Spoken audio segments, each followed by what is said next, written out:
Movies are in business of making long stories look glamorous. The relationship drama was completely made up. You lied to me. The weed scene was completely made up. The triangle of death scene was adapted from someone else's story. Shit, go! Go, go! The montage scenes gloss over all the very long and boring hours we had to put in. But other than that, it's accurate. We won't let you down. The scope and the enormity of it, does the movie nail kind of pretty accurately that whole thing? Well,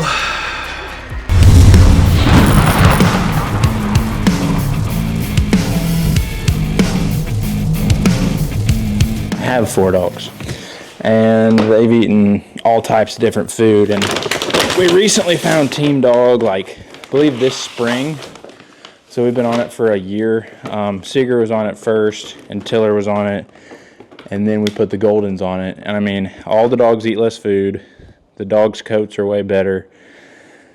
Everything about Team Dog is, I'm very impressed. My dog trainer, Justin Allen, he uses it on all 60 dogs that are there for training. He's tried every single food in the game too, and they just stay super healthy on this Team Dog. Ladies and gentlemen, as always, it's both an honor and a pleasure to welcome my next guest to the podcast. He's a former international arms dealer, winning hundreds of millions of dollars in U.S. government contracts. He's the inspiration behind the movie War Dogs. He also is the founder of War Dogs Academy, InstaFloss, and Singular Sound. Ladies and gentlemen, welcome to the stage the man, the myth, the legend, David Packouz. thank you. Thank you for having me. Thanks for coming, man. To say I'm excited to do this is a woeful understatement. I saw the movie when it first came out. I've watched it, a number of times since then. To be able to sit down with you and talk to you about the ins and outs of that, and probably ask you a lot of questions you've been asked a million times, is still super, super fascinating. But I am curious, what's the last full book that you've read before we get into it? The last full book, I actually just finished reading Nexus by Yuval Noah Harari, and he's an academic, he's a historian actually, but he wrote this book Nexus about information networks in human societies and how that's going to play out with AI. So that's a fascinating read. Is there a cautionary takeaway from it? Yeah, it's pretty concerning. It's he goes into where the name of the book comes from. Nexus is that the power of humanity is within our information networks. It's how we cooperate, and the choke points of the information networks is where the real power is. So he gives the example of like a dictatorship, for example, is particularly at risk from takeover by AI because all the power is concentrated in the dictator. So if the AI tells the dictator, hey, your right-hand man is trying to kill you, I already uncovered the plot and I have something to I have a plan to take care of it, but you have to decide right now because they're on the way to kill you. I could kill them, but you have to give me the go-ahead to pull the trigger. The dictator doesn't know whether the AI is lying or not, and because all the power goes through the dictator, it's once the AI compromises the dictator, then the entire society is compromised. So the AI can take over the whole society. It's much easier to take over a society run by a dictator than a society that has multiple nexus of power. Yeah. So. Yeah. Do you think that that's irrespective of AI becoming sentient or self-aware in a way that is noticeable, or is his concern and what you take away from the book more from if he's just asking it and relying on it? Would it be prompted to tell him that on its own, or is he fishing for that? Sentience and self-awareness is something that philosophers have debated ever since we had philosophy.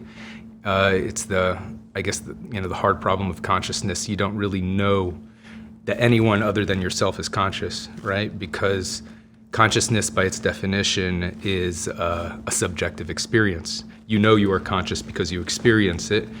someone else could look conscious, but as far as you can tell, maybe they're a robot or an automaton. And a lot of people are experiencing this with ChatGPT.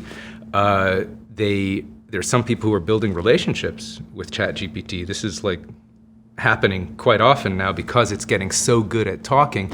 Now, most people don't really think that ChatGPT is conscious or has like, the same level of awareness, so to speak, or any awareness necessarily as a human. But outwardly, it exhibits a lot of the same traits that regular people do. So it's very difficult for people to distinguish between that. And it's going to become a more and more blurry line as we go forward. And I think one of the big debates of the future in society is what kind of rights we ascribe to these AI entities who, for all, as far as we can tell, seem to exhibit all the characteristics of intelligent beings.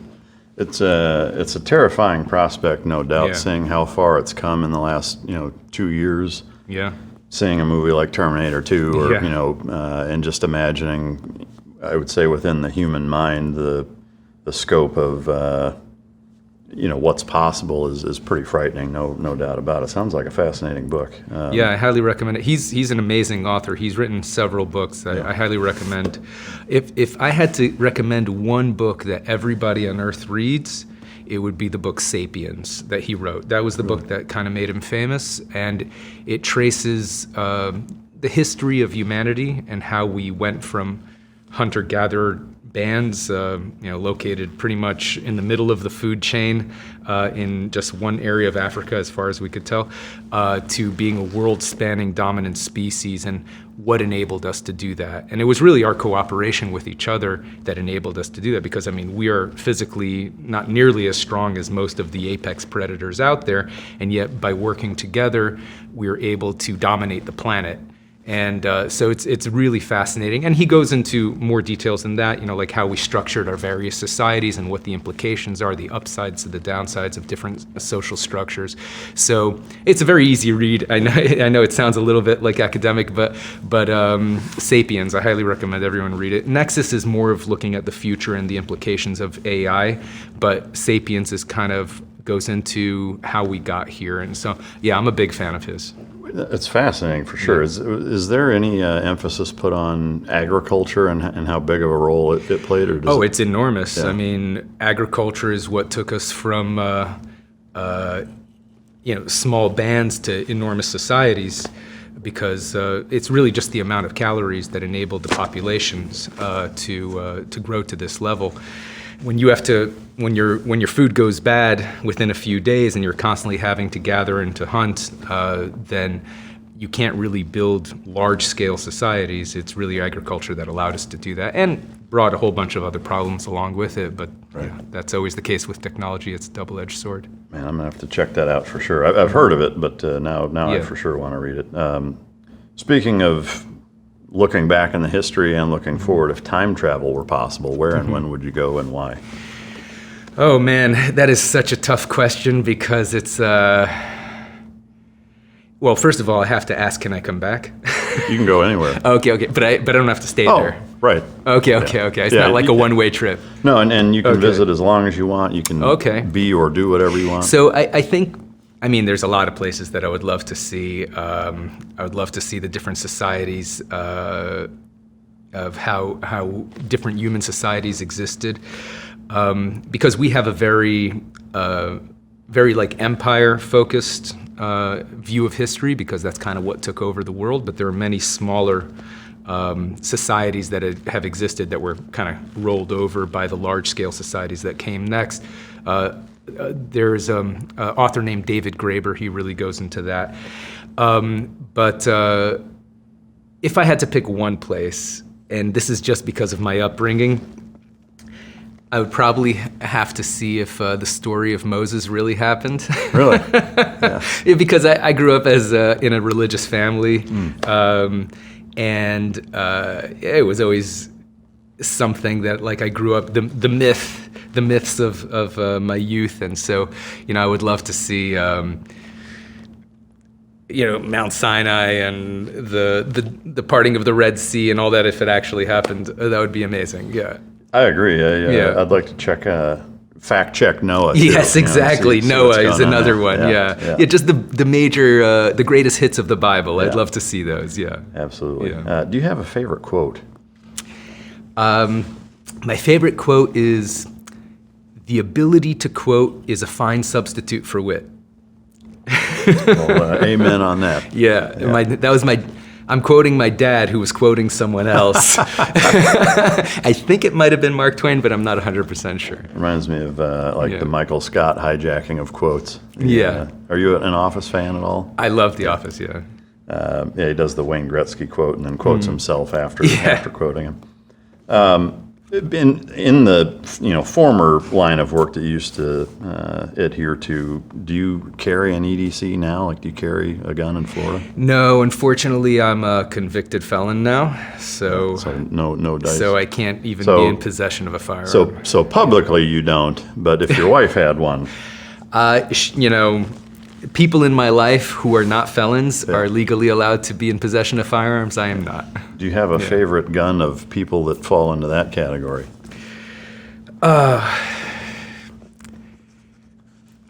I mean, back when I used to go shooting, it was really fun to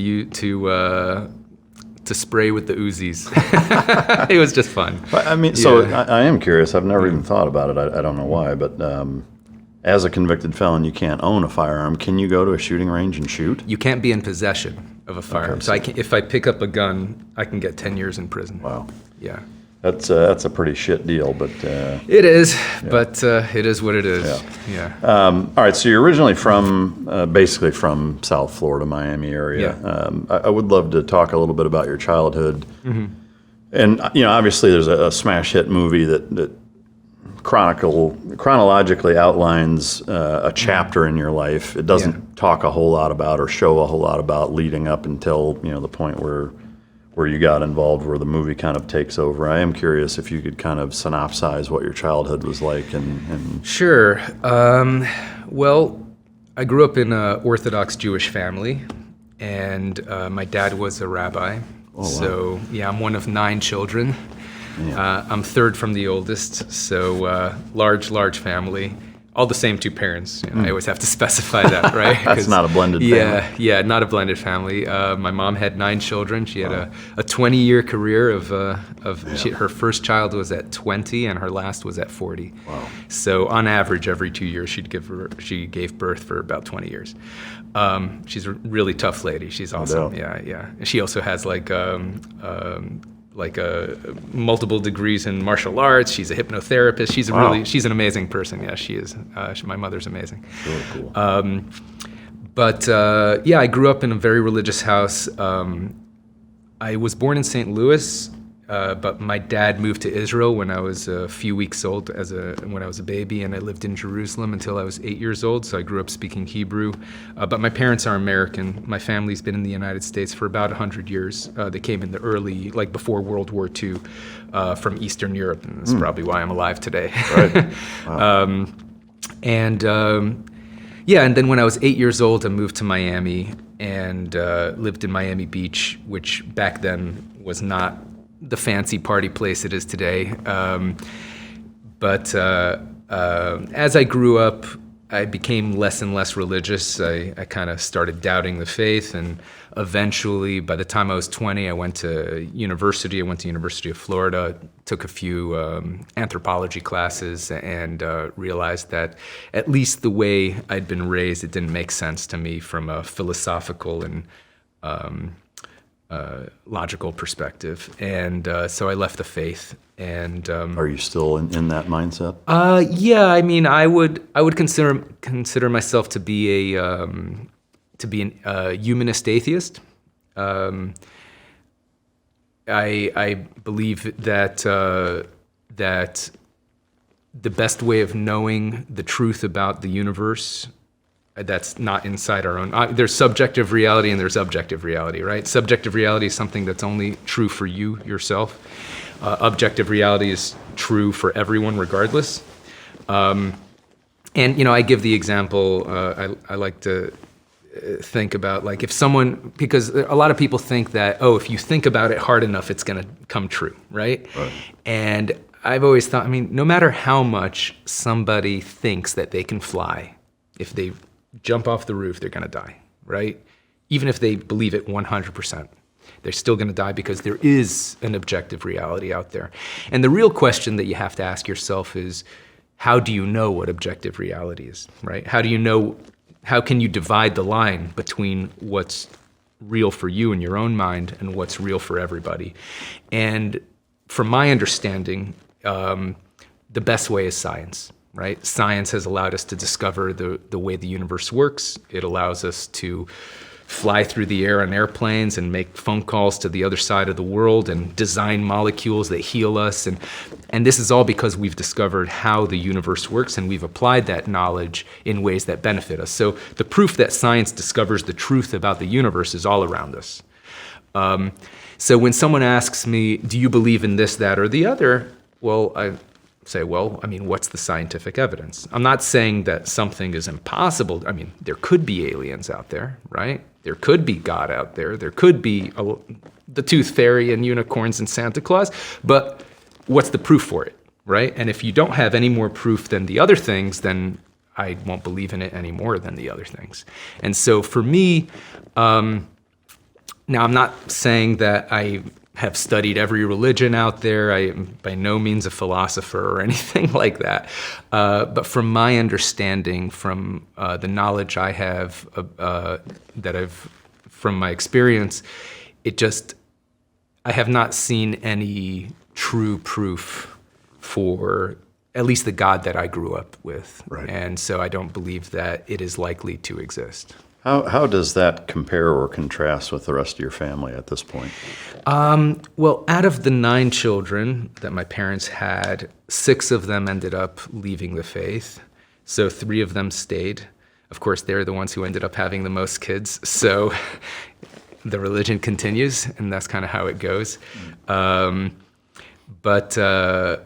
Yeah, I mean, I was the first one to leave the faith, so it was definitely the most difficult for me because my parents were right. They thought that I would be a bad influence on the other children, and they were completely correct about that. I think of it being as a good influence, right? I think of bringing them to freedom, so to speak. For people who don't know, the Orthodox Jewish religion is it's extremely intense, right? Like it takes over your entire life. Like everything from the second you wake up to the second you go to sleep is regimented and turned into a ritual, right? So. And I'm saying everything, right? Like this, before you wake up, before you open your eyes, you have to thank God for waking you up. When you go to the bathroom, after you go to the bathroom, you have to like wash your hands in a specific way. When you leave the bathroom, you have to say a specific prayer for thanking God to let you go to the bathroom. Before you eat any particular food, you have to thank God for letting you eat, for the food that you were about to eat. And after you finish, for the food that you just ate. And it's a different prayer depending on which food it is, and on and on and on and on. There's even a rule of how do you put on your shoes and tie your shoelaces. It's like literally regimented. So some people find comfort in it. Some people like to know that they know everything, so to speak, and that life is going to be very predictable, and they know what they have to do every day, go to the synagogue 3 times a day, eat this food in this way, and et cetera, et cetera. It always rubbed me the wrong way. I don't like being told what to do. I don't like being controlled and being kind of boxed into and limited. And so I didn't like it. And apparently neither did 5 of my siblings because they followed me out to freedom, as I like to say, or off the path, as my parents would say. Did that cause a rift with your parents? Enormous. Yeah. It was a big, big drama. Very big drama. To this day, is it still? My parents eventually accepted it. I mean, they had to, right? Otherwise, they were going to lose 2/3 of their children. So, but it was definitely the hardest on me because I was the first. So they fought me the hardest. So at first, when I was young, before I left the house, they kind of just did it through brute force. You have to do what I say, et cetera, et cetera. And that obviously created conflict. Once I was 18 and left the house, they tried to do it through convincing me. But they didn't really know the answers to my questions. There was a lot of I mean, just basically, right? You know, I studied anthropology in university and learned all the different science of how to date fossils and human population diversity and genetics and linguistic evolution and all these things that kind of let you figure out the history of humanity, and most of it conflicted with the Bible. I mean, the story of Noah, the way it's written in the Bible, pretty much conflicts with every branch of science that we know of, right? There's no evidence of a mass worldwide extinction 4,000 years ago.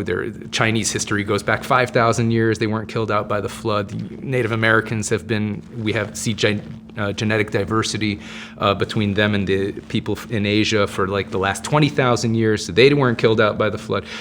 And on and on and on, right? There's many, many different ways of disproving that the flood happened, at least the way it's written about in the Bible. And from the Orthodox Jewish perspective, the Bible is literally true, word for word. It's not like a general thing. It's like, this is the exact word of God, and it's always going to be true. So for me, that didn't make any sense, and I pointed this out to my parents, and they didn't really have any response to it. So they started sending me to various religious leaders to try to have them convince me.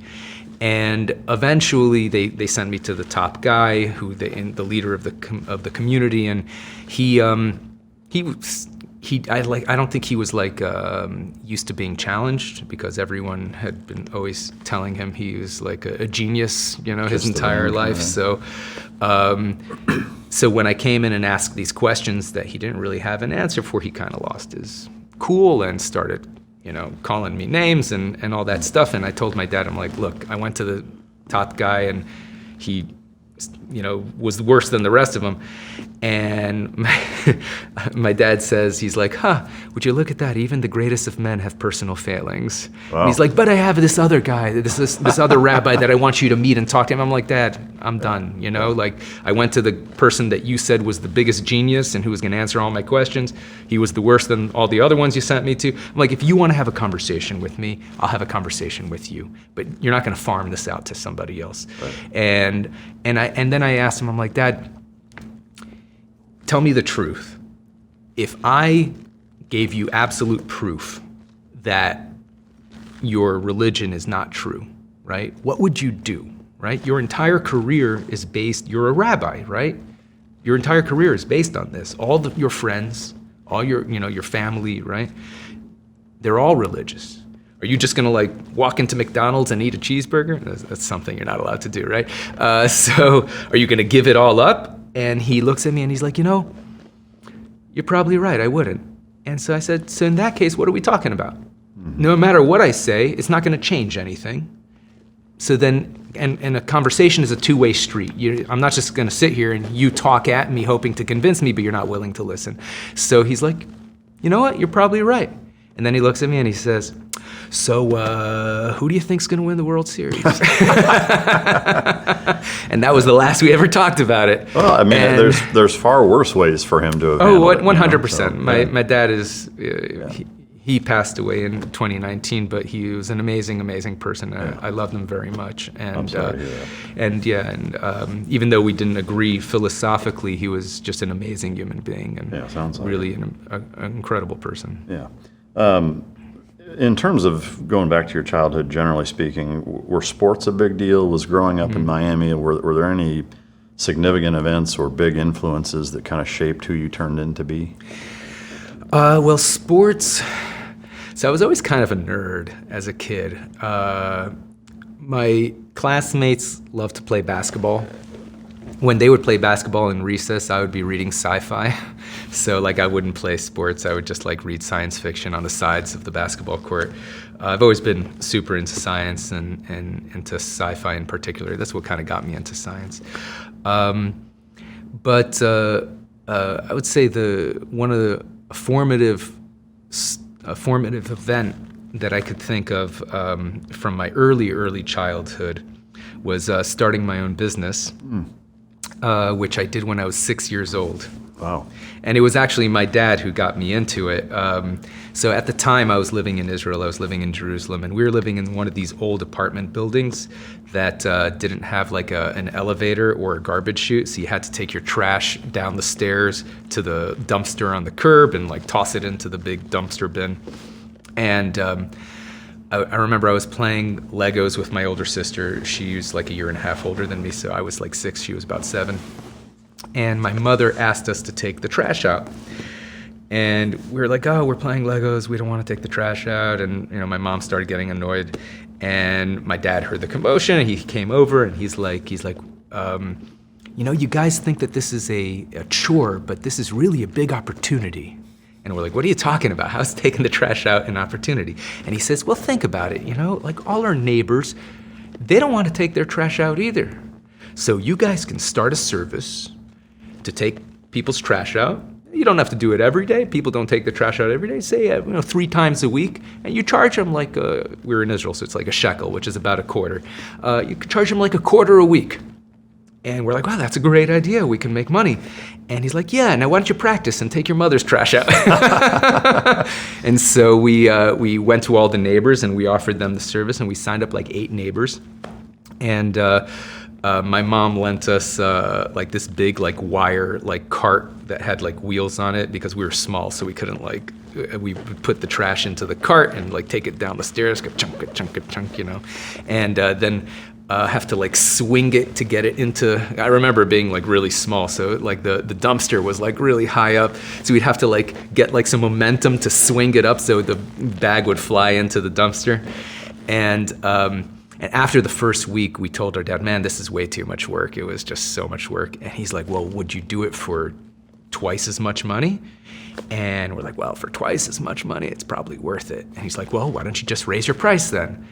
And we just told the neighbors that it's a quarter a week. We can't just say it's double. He's like, well, if you don't raise your price, then you're not going to do it. So you can give them the opportunity to pay what you're willing to do it for.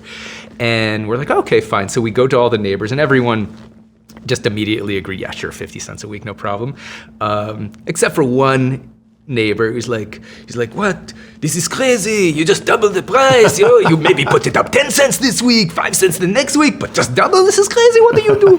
So very Israeli. They're always haggling. And we're like, but we stuck to our guns. And he's like, okay, fine. He was like grumpy, but he gave us. He still did it. That accent is so spot on. I mean, yeah. Of course you're good at it, but yeah, that's awesome. Yeah. It's really interesting the lessons and things that he told you, while very simple, are business to a T, though. 100%. I mean, like, that's such good advice and an incredible train of thought and teaching you how to think. And, I imagine that, you mentioned yourself that it shaped who you are. And 100%. And, whether it was the stuff from Orthodox or any of the subsequent businesses you've started, I imagine that's played a role in your mentality towards it. Yeah.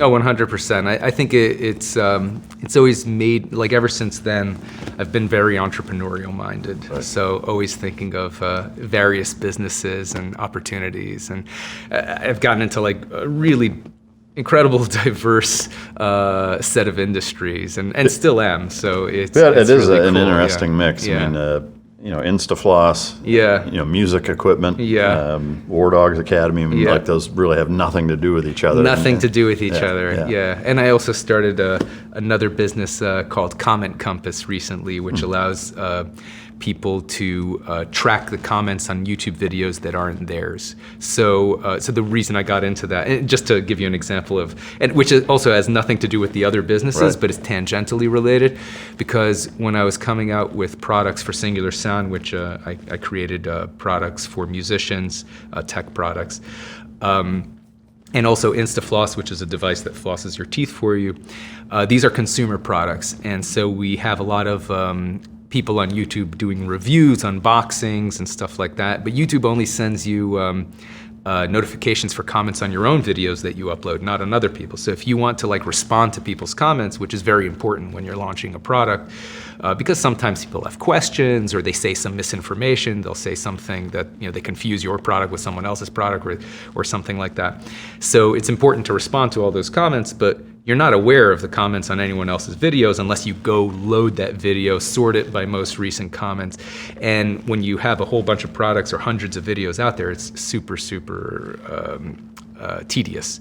So we created a software system that you can track by the YouTube link. You just put it in your account, and then whenever there's a new comment on that video, it puts it in your feed. So it puts all the comments from all the videos you're tracking into one place where you could respond to them. To me, that seems like it would be handy for anybody that has a YouTube channel, not just product-based stuff. Yeah. Is that like an algorithm AI kind of thing? Or? So we do, of course, like everyone, we have to incorporate AI into it. So the AI that we incorporated into it is mainly to sort comments into like positive, negative, sentiment, questions. So you can see all that, because if you're tracking a lot of videos, you want to be able to get to the important stuff like questions or negative comments.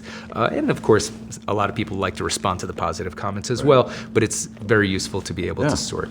Yeah, that's really cool. CommentCompass.com. Yeah, good stuff. Well, yeah, so I guess back to the, your dad's influence and the entrepreneurial thing, now kind of leading into where the movie picks up or starts.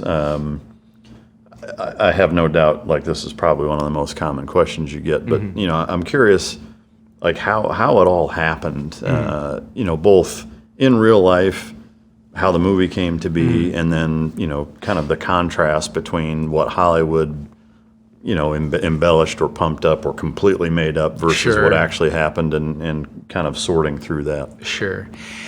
So, all right, listen up.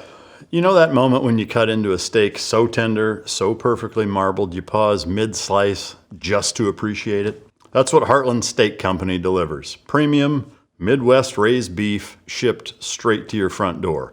And I will tell you this, they sent me a box and I was blown away. I threw a couple of ribeyes on the grill out back, reverse seared them just like I always do, and it was hands down some of the best damn steak I've had outside of a ranch cookout in Texas. Clean, rich flavor, no gristle, no weird aftertaste, just quality Midwest beef the way it should be. You can stock up with a custom box or go with one of their grill-ready bundles. Either way, you're getting top-tier cuts, and they don't mess around. So here's the deal. $25 off any order of $175 or more with the promo code MICDROP, that's all caps, all one word, at checkout. Great steak isn't complicated. Heartland Steak Company has the cuts. You just need to fire up the grill. Visit heartlandsteakco.com and don't forget promo code MICDROP, all caps, all one word, is going to get you $25 off. Is one of the most common questions people ask is like what parts of the movie are real and what parts are Hollywood.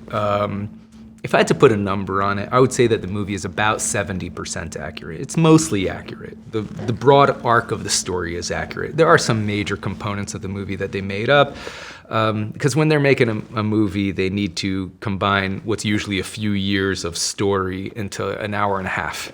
And they need to have a classic story arc. You have to start off, guy down on his luck, right?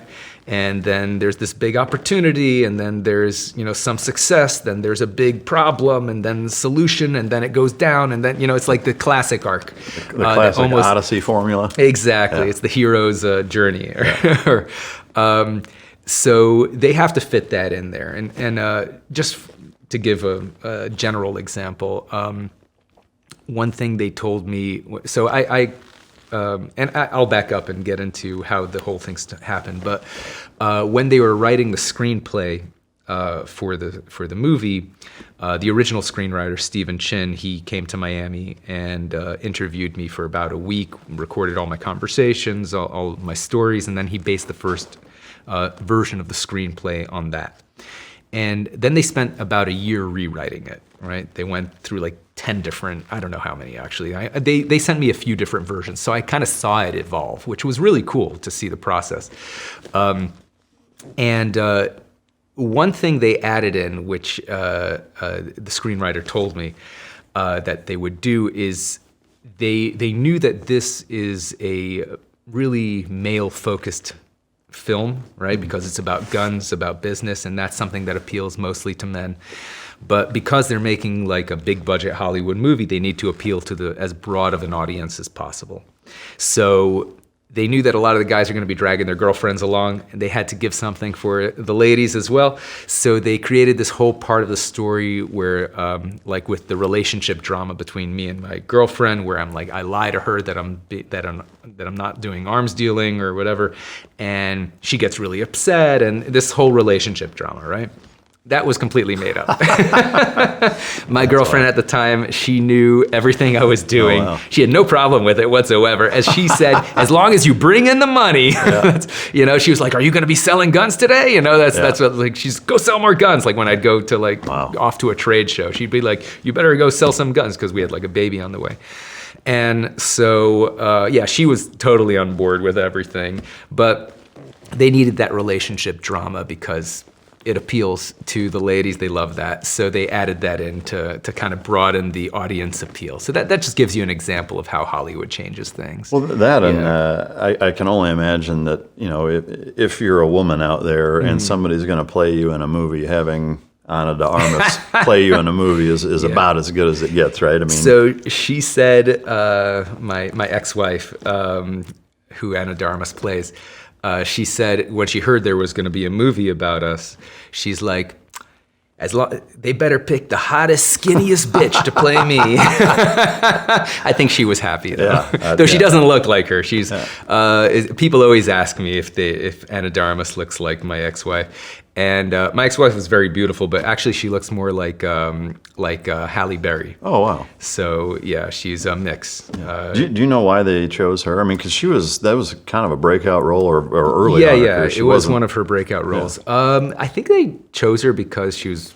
very attractive and a good actress, of course, but and she has a perfect name for the movie, De Armas, so maybe that had something to do with it. I don't know. They didn't tell me. So they pretty much, my involvement with the whole movie making process was that first week of interviews with the screenwriter. And then occasionally they would send me like versions of the script to just get my feedback on things.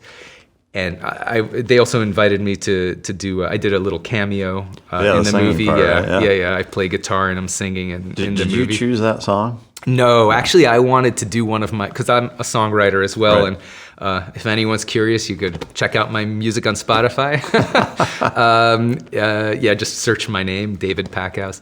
So I wanted to do one of my original songs, and I was like, wow, this is a perfect opportunity. This is gonna be my breakout moment as a musician. Like, how often do you get to put one of your original songs in a major Hollywood film? And so I had the perfect song for the scene. I recommended it to them, and they're like, no, you're doing this song. And if you don't do this song, we're gonna get someone else to do it. So do this song. They wanted me to play "Don't Fear the Reaper" by Blue Oyster Cult, because they thought it would be funny that I'm playing "Don't Fear the Reaper" to a room full of 90-year-olds. So I wonder if how many people actually picked up on that. So when I shot that scene, it was super cool to see how they shoot. I was on set a few different scenes, but it's really interesting to see how they film Hollywood movies. It kind of ruins the movies for you a little bit when you see how they do it, because you start thinking when you see a scene in a movie, oh, they must have filmed it this way and that way, and then they stitch these things together. Like, just for example, when they have a conversation, right? And you see two people talking face to face, they have the camera angle is like just off from the side. You see the back of somebody's head and he's like talking, right? And then you see from the other side. That conversation never happens in real life. It's always a one-way conversation, then they reposition the camera and have the other-way conversation. And oftentimes, especially with big-budget Hollywood films, they have a stand-in for the person that the actor is talking to, because they just have someone with a similar back of the head. So, like, let's say, Jonah Hill and Miles Teller are talking to each other, and you see, like, Jonah talking to Miles, and you see the shot of Jonah talking. that might not even be Miles. It's just some guy who has a similar back of the head. And they're just having Jonah say his end of the conversation, and then they just reposition.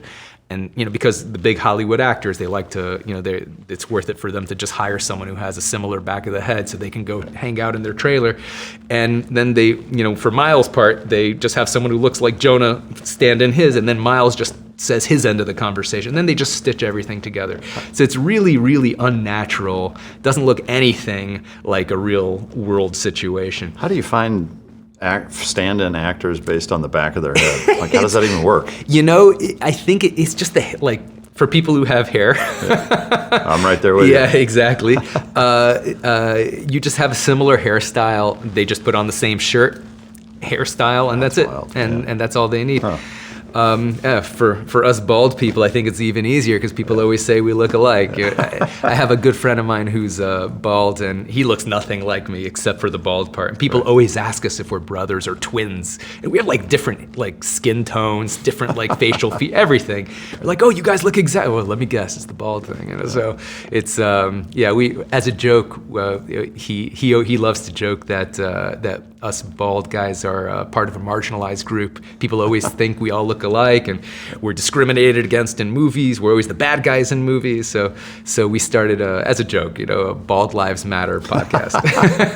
We have one episode, but it's funny. So with the scene where I was in doing the Cameo, the way they did that was they record the actual music a few days in advance. I went into a studio, I recorded played the guitar, did the singing, and then in the actual scene, I'm kind of singing along to a recording, and it's kind of like karaoke, but or lip syncing, I guess you would say, because they're not really recording my voice in that scene. They play it on a speaker, and I'm playing and singing along to the recording, and they do a whole bunch of different, first they do wide shots with the crowd, from behind, and then they do some close-up shots. And then there's some shots for the close-up shots, they don't really need the crowd. So they have the crowd leave once they're done with the crowd shots. And the exit from this scene, it was right past me, right? So the entire crowd of 90-year-old people had to file past me, went to leave. And some of them stopped to talk to me. And some of them were clueless. They're like, oh, you're such a great musician. Yeah, I would love for you to come to my assisted living facility and perform for the old folks. They would love you, really sweet people. And one guy was, he was like, oh, I heard that song you were playing, pretty funny, we are old folks. And another guy was very insulted. He's like, I didn't think it was funny. That's not the kind of thing you should joke about. And I'm like, I'm not the one. I wanted to play my own song. The entire spectrum of reactions from the crowd. Yeah, that's classic.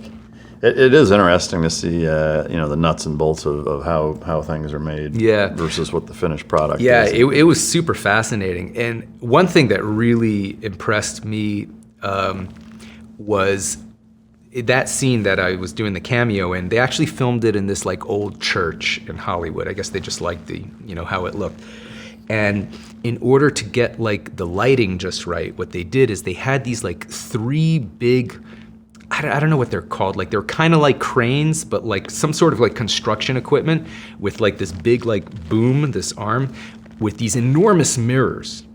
And the mirrors were outside the building, and they were set up in the parking lot next to the building, angled just right to reflect the sunlight through the windows so that they would get the sunlight shining in. They had these three enormous pieces of industrial equipment to hold these enormous mirrors.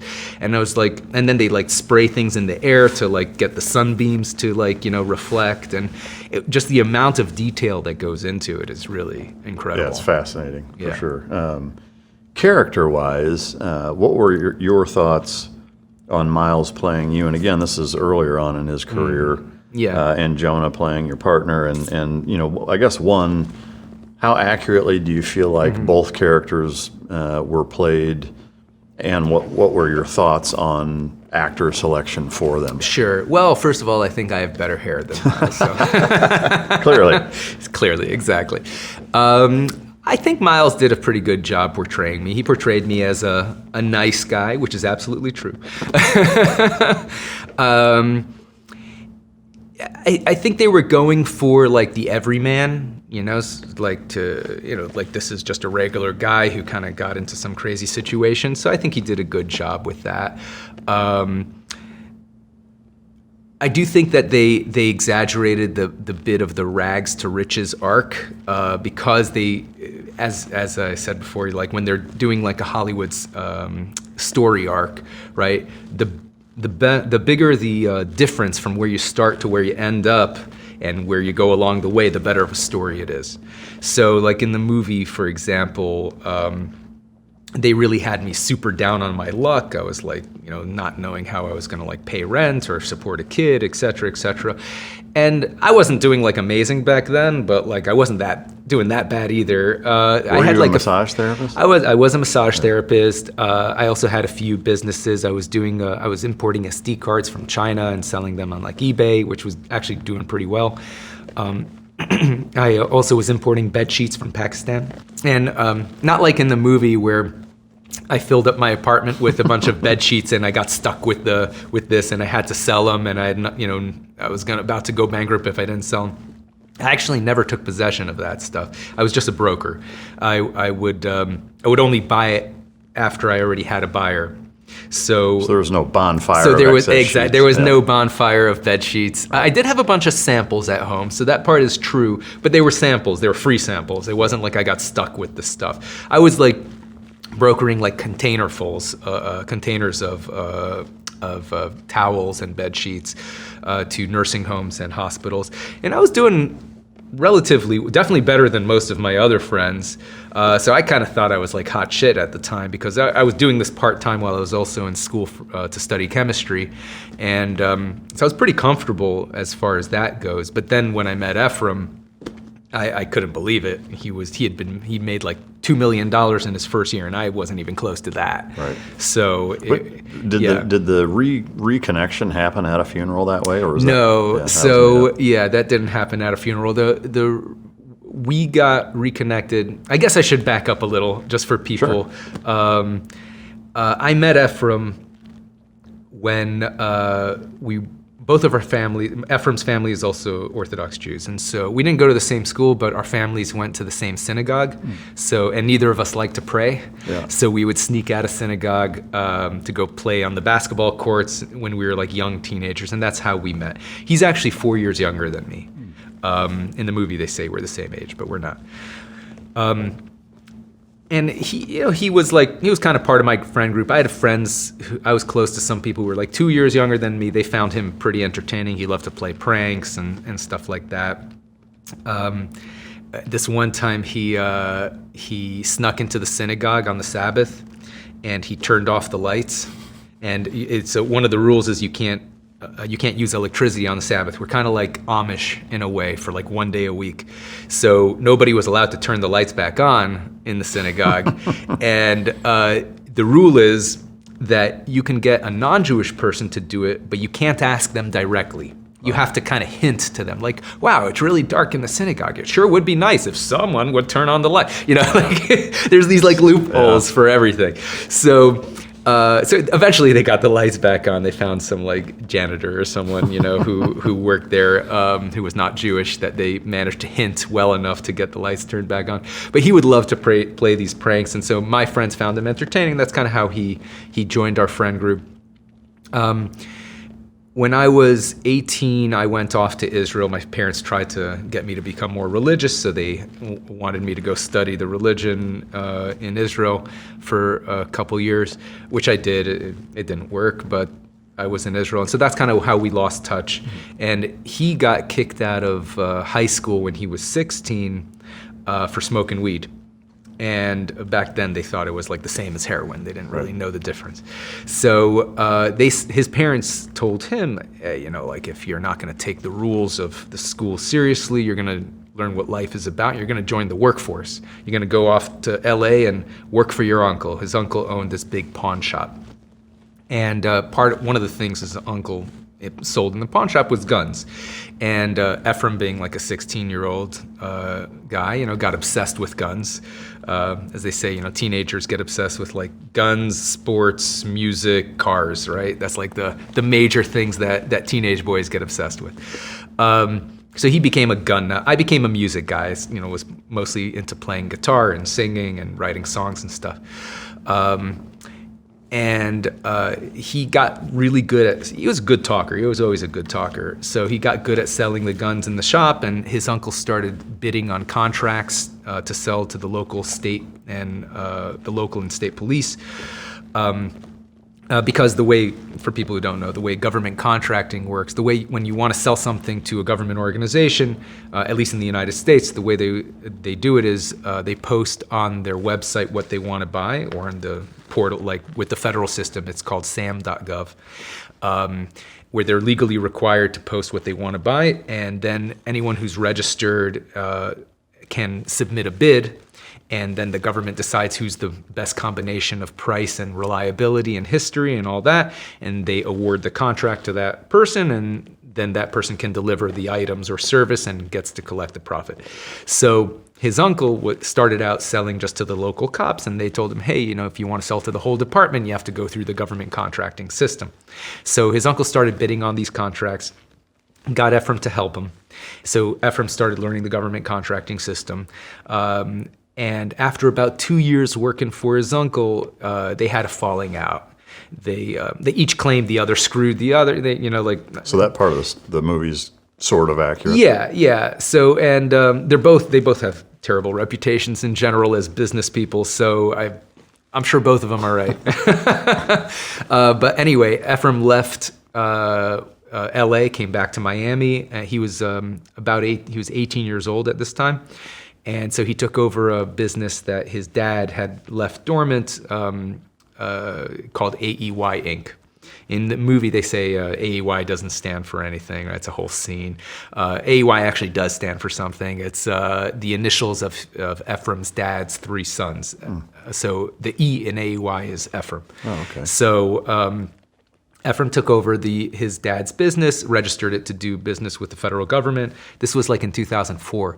So right after the invasion of Iraq, and the United States was trying to build up Iraq, and the Bush administration really wanted to do this in a free market kind of way. So they put most of the money into the federal contracting system I should back up a little. They got into a whole bunch of trouble giving like Halliburton and other major defense contractors no-bid contracts, like multi-billion-dollar contracts. Especially when the vice president owns the company. Yes, exactly. So Dick Cheney was the former CEO of Halliburton, and Dick Cheney was the vice president to George Bush, and coincidentally, or most people thought not, Halliburton, his former company, got these multi-billion-dollar contract without having to compete against anybody, and that became a big political scandal. And so they drastically increased the amount of money that was required to go to small businesses, and to increase the competitive landscape and get the taxpayer better bang for the buck.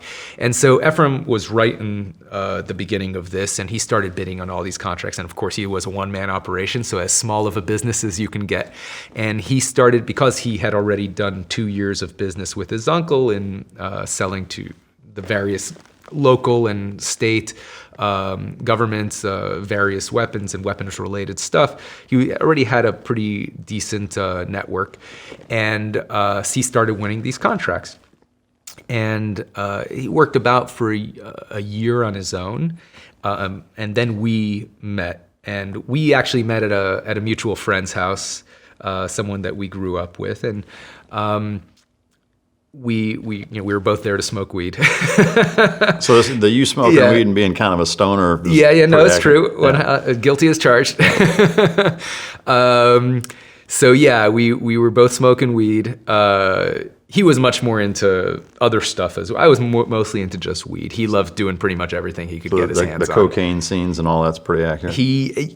To be honest, they actually toned him down a lot. They toned him down. He was much more intense in real life than he was in the movie. Yeah. Well, I mean, it seems like there's a number of scenes, I assume, that aren't completely accurate. The AEY thing, as an example, is that the saying that it doesn't stand for anything Right. to be an excuse to show how big of a dick he can be, Yeah. to just tell the guy to fucking leave like that. So the general thing is true. He was a big dick, Yeah. right? And he would treat people like that. I would say even worse. That particular scene didn't happen like that, but he would do things like that. Like he would he was always like, everything was always an emergency for him. And he would like bust into the office. By the time we had like a bunch of employees, he would like bust into the office and he'd like look around and start screaming at everyone. He's like, "What the fuck are you guys doing talking to each other? Get on your computers and make some fucking money. I don't hire you to just chill." You know, like he would like yell at people all the time. So he was a very, very stressful, Wolf of Wall Street unpleasant. kind of thing. Yeah, very like that. But like very unpleasant to work with. And so they got the general. In fact, they actually toned him down in the movie. Well,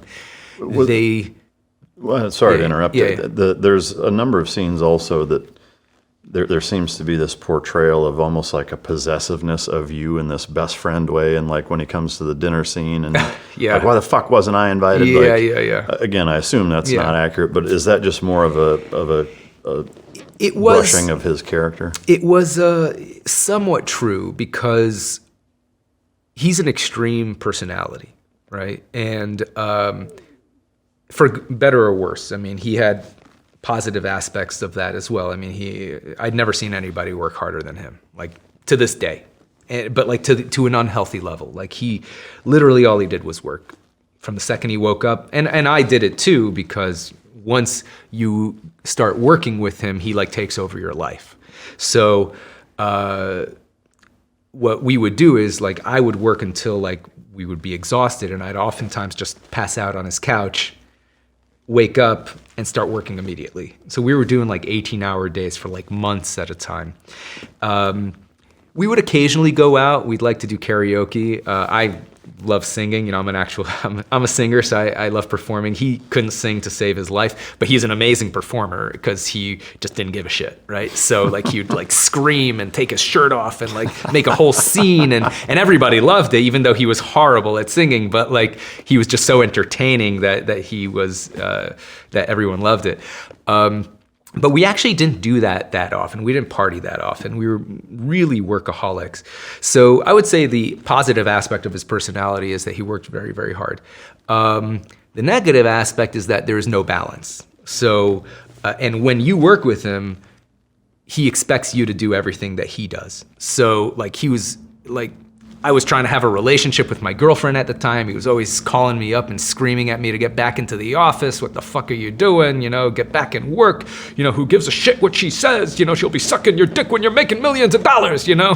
So like that. Like that. Yeah, He that was was like accurate that. then. Yeah. That's how he would be. He's like, who gives a shit if you have dinner plans? You know, she'll be sucking your dick. You just need to come out to the office. You need to make money. What do you care? You care about like some dinner. You want to make millions of dollars. You know, like always yelling, always like very, very intense, very unpleasant to be around. So yeah, he was like that. So they really toned him down, like in general, in the movie, because the screenwriter told me that if they wrote him the way he actually was, then the audience wouldn't want to spend an hour and a half in the theater with him. Right.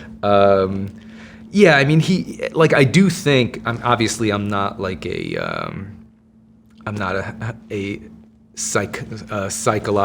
psychiatrist or psychologist or any sort of mental health professional or anything like that.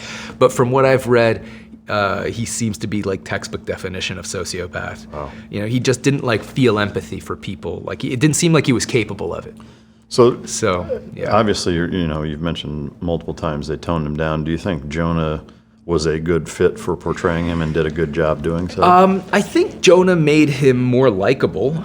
Definitely made him more likable. Jonah is he's a great actor, of course, and that laugh he made that was completely invented. He didn't. Oh, wow. Ephraim does not laugh like that. You know, Ephraim. You know, Jonah goes, some weird thing like Ephraim in real life goes, like that. Yeah. So I mean, Jonah never met Ephraim, so he wasn't like trying.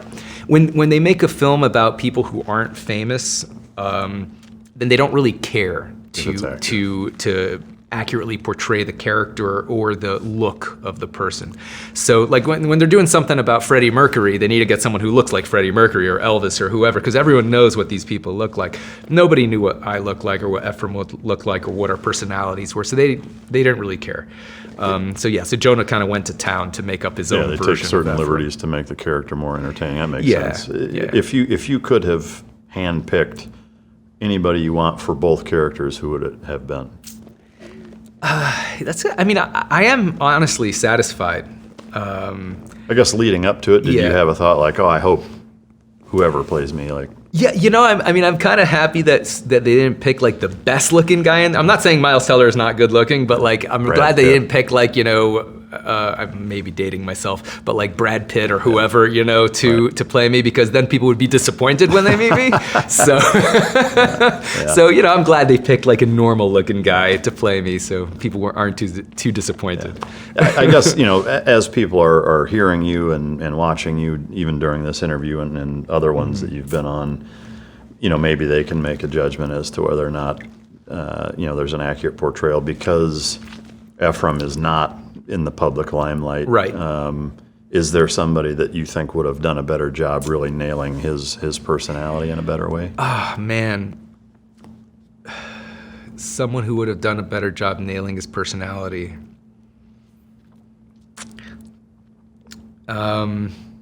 Christian Bale, he can do anything. Yeah. And he definitely can definitely pull off the more psycho The American aspects. Psycho side of him? Yeah, like Efraim definitely has a little bit of that. Not like, Ephraim's not a violent person in that sense. I mean, he got into plenty of fights mostly because he just insulted a lot of people. Like when he'd get really wasted and just run his mouth so that kind of stuff happened. Like that scene where he gets punched out by Dan Blazarian, he actually would do worse stuff than what they show in the movie. I mean, he would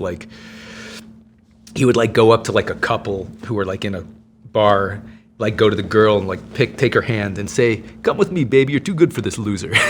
Like stuff like that, like stuff that boggles your mind. But he would only do that when he was with a bunch of his friends who he knew would bail him out. He wouldn't do that by himself. Yeah. So he would get into plenty of fights that we would have to kind of pull him out of, which was very annoying.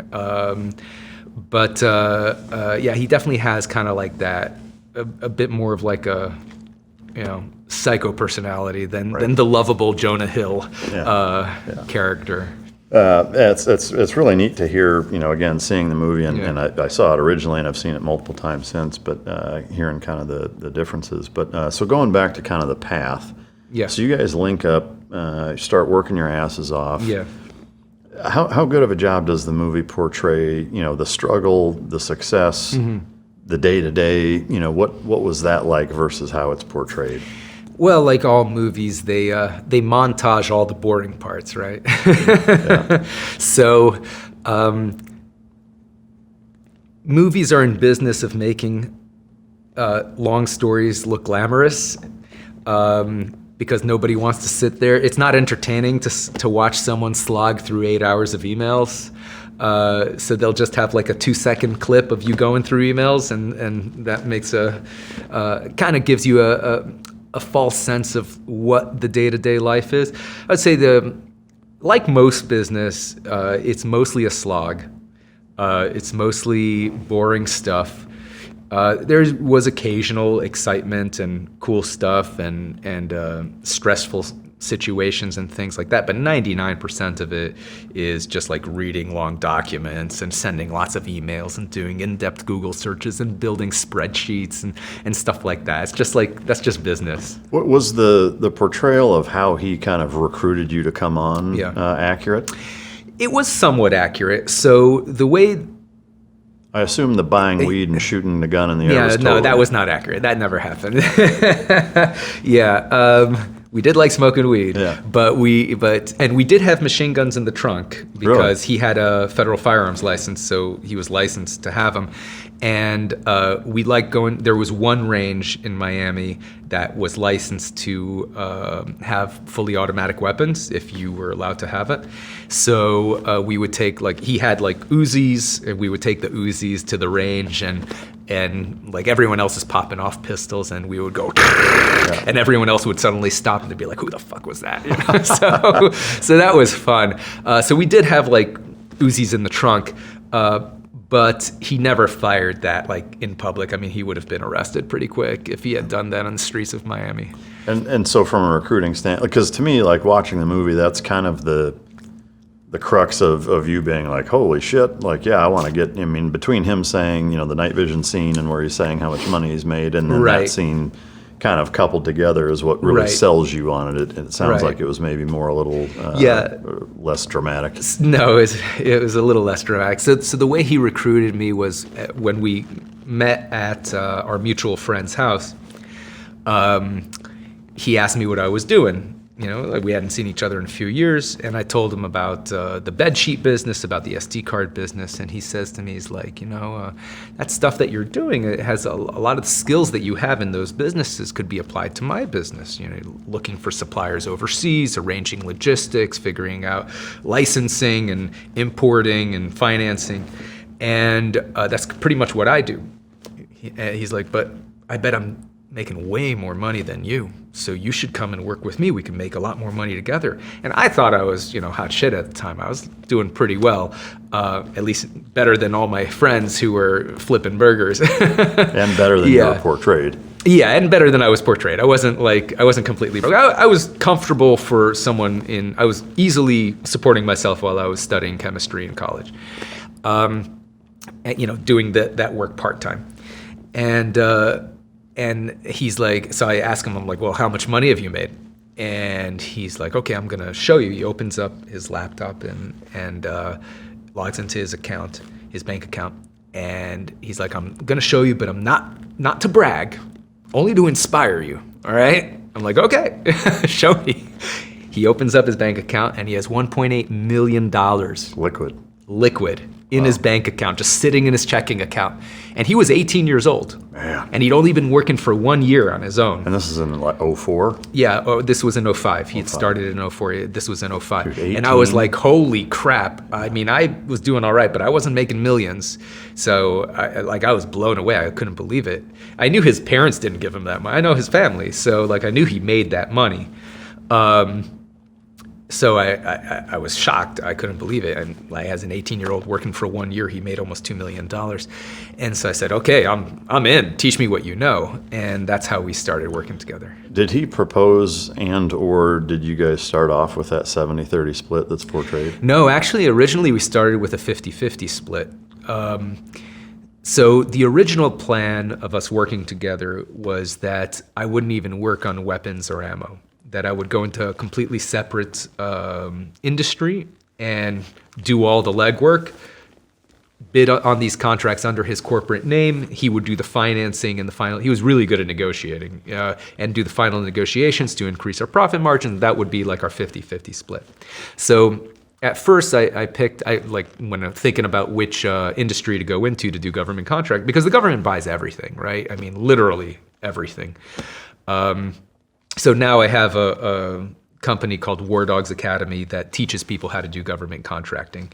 And our students always ask us, which niche should I specialize in? And I say, well, if you know something, then do that. But you can literally pick anything and make millions of dollars in anything. One of our students, I guess he had some experience in this, but he won a contract for hypnotherapy services. Oh shit. Yeah, hypnotherapy, hiring hypnotists. I think the Army was looking for hypnotherapists to deal with PTSD. Wow. Which does have scientific literature that supports that it's effective for that.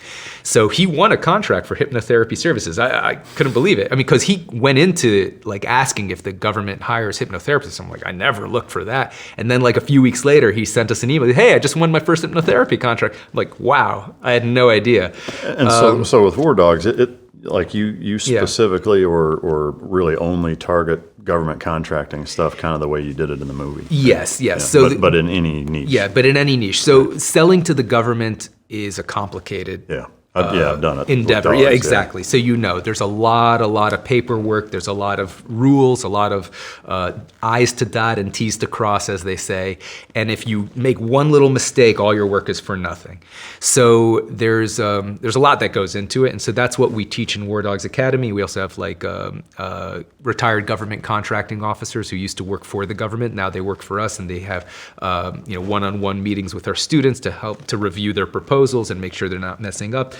And we've been doing it for about a year, and it's been going incredible. Could you put a percentage on how successful your students are? It really depends on the work, just like everything in life. It depends on the work you put into it. And a lot of people go into it thinking it's going to be easy money, and then they realize it's hard, and then they quit. And the first thing I tell people before they even sign up to War Dogs Academy is that this is not a get-rich-quick or a get-rich-easy scheme. It is a get-rich scheme, or strategy, I should say. It's not a scheme because that has negative connotations. But if you work your ass off hard for a while, you could easily get rich. And we've already had well over 100 students who've won contracts in just the last year. I think the last of the contracts that were reported to us, not all our students tell us when they're successful, because some of them like to keep it secret. They think that people will, try to compete in the niches that they've gone into. But of the contracts that have been reported to us, we're currently up to $13 million in wins that our students have done in just the last year. That's like beginner contracts, because when you first start out in government contracting, you're only eligible to bid on contracts that are under $250,000 because you have no history, you have no past performance, as they call it. Once you win a few of those small contracts of $250,000 or less, then you could start bidding on the multi-million-dollar contracts. So with these beginner contracts, it's been a total of 13 million, but I think over the next year it's going to balloon. Yeah. And so everything you teach in there is really kind of what you guys learned the hard way in those early days. Yes, exactly. Were there a lot of contracts that you guys made one mistake and so many. Yeah. And I partnered, in War Dogs Academy, the way that, I'll take a little detour to talk about it since we're talking about it. Ever since the movie came out, I've had literally hundreds of people asking me to teach them how to do this government contracting thing, because it is hard to teach yourself. There's some online resources, but it's very different reading a guide and actually trying to put it into practice. And so most people who try it on their own fail. That's just the reality. So a lot of people were contacting me, asking me to teach them how to do it. And I'd been banned from doing government contracting for 15 years. That's why I got into making music equipment and the flossing equipment. And I'd been burned in that entire story, so I didn't really plan on going back into it. But I had hundreds of people asking me how to do it.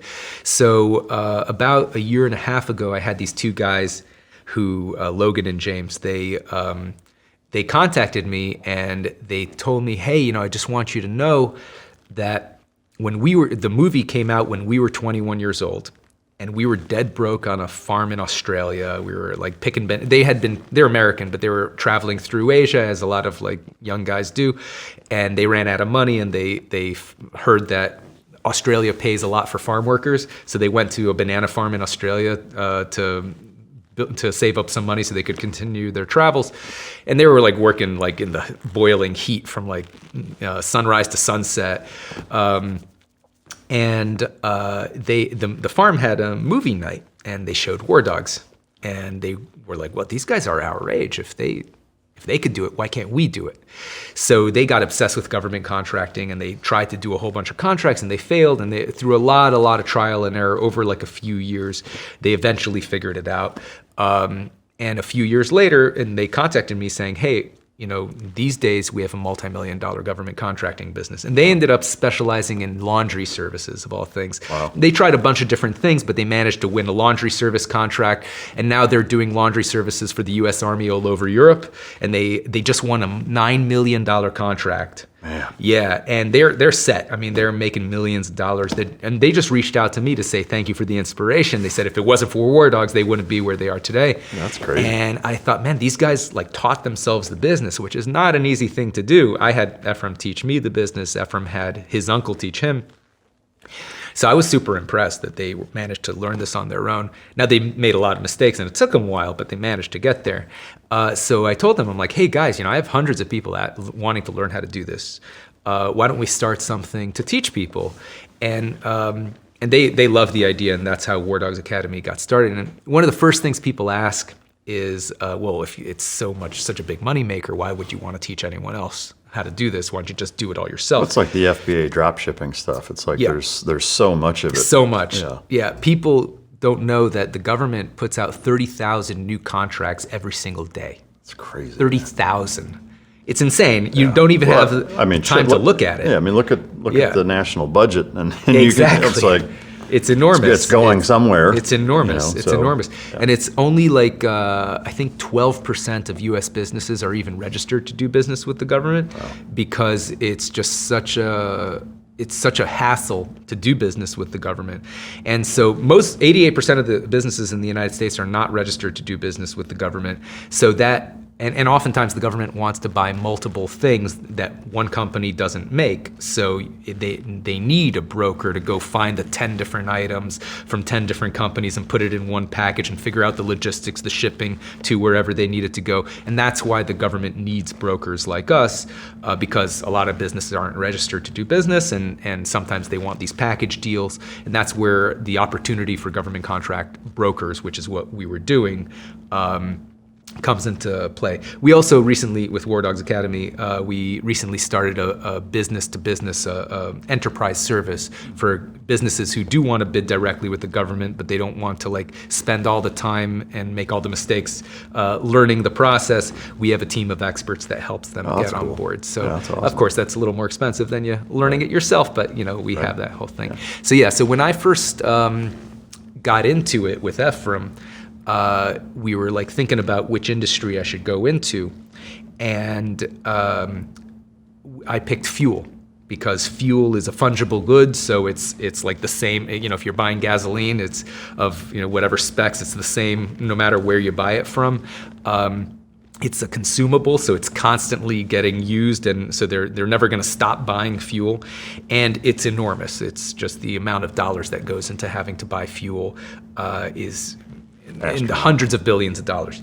So I picked fuel, and my first contract that I ever won was to deliver 40,000 gallons of propane to the U.S. Air Force in Wyoming. Wow. And I just did it by Googling for propane distributors in the area and building up a spreadsheet of all the different prices and figuring out the logistics of the transportation and figuring out who, and then Efraim got on the phone and really haggled with them to get them down in price, and we won the contract. And so we were splitting the profit 50-50, and each on that I made $8,000. Wow. And that was about 3 weeks in after starting working with them. Man. So that was my first contract. That was the first win? Yeah, my first win, yeah.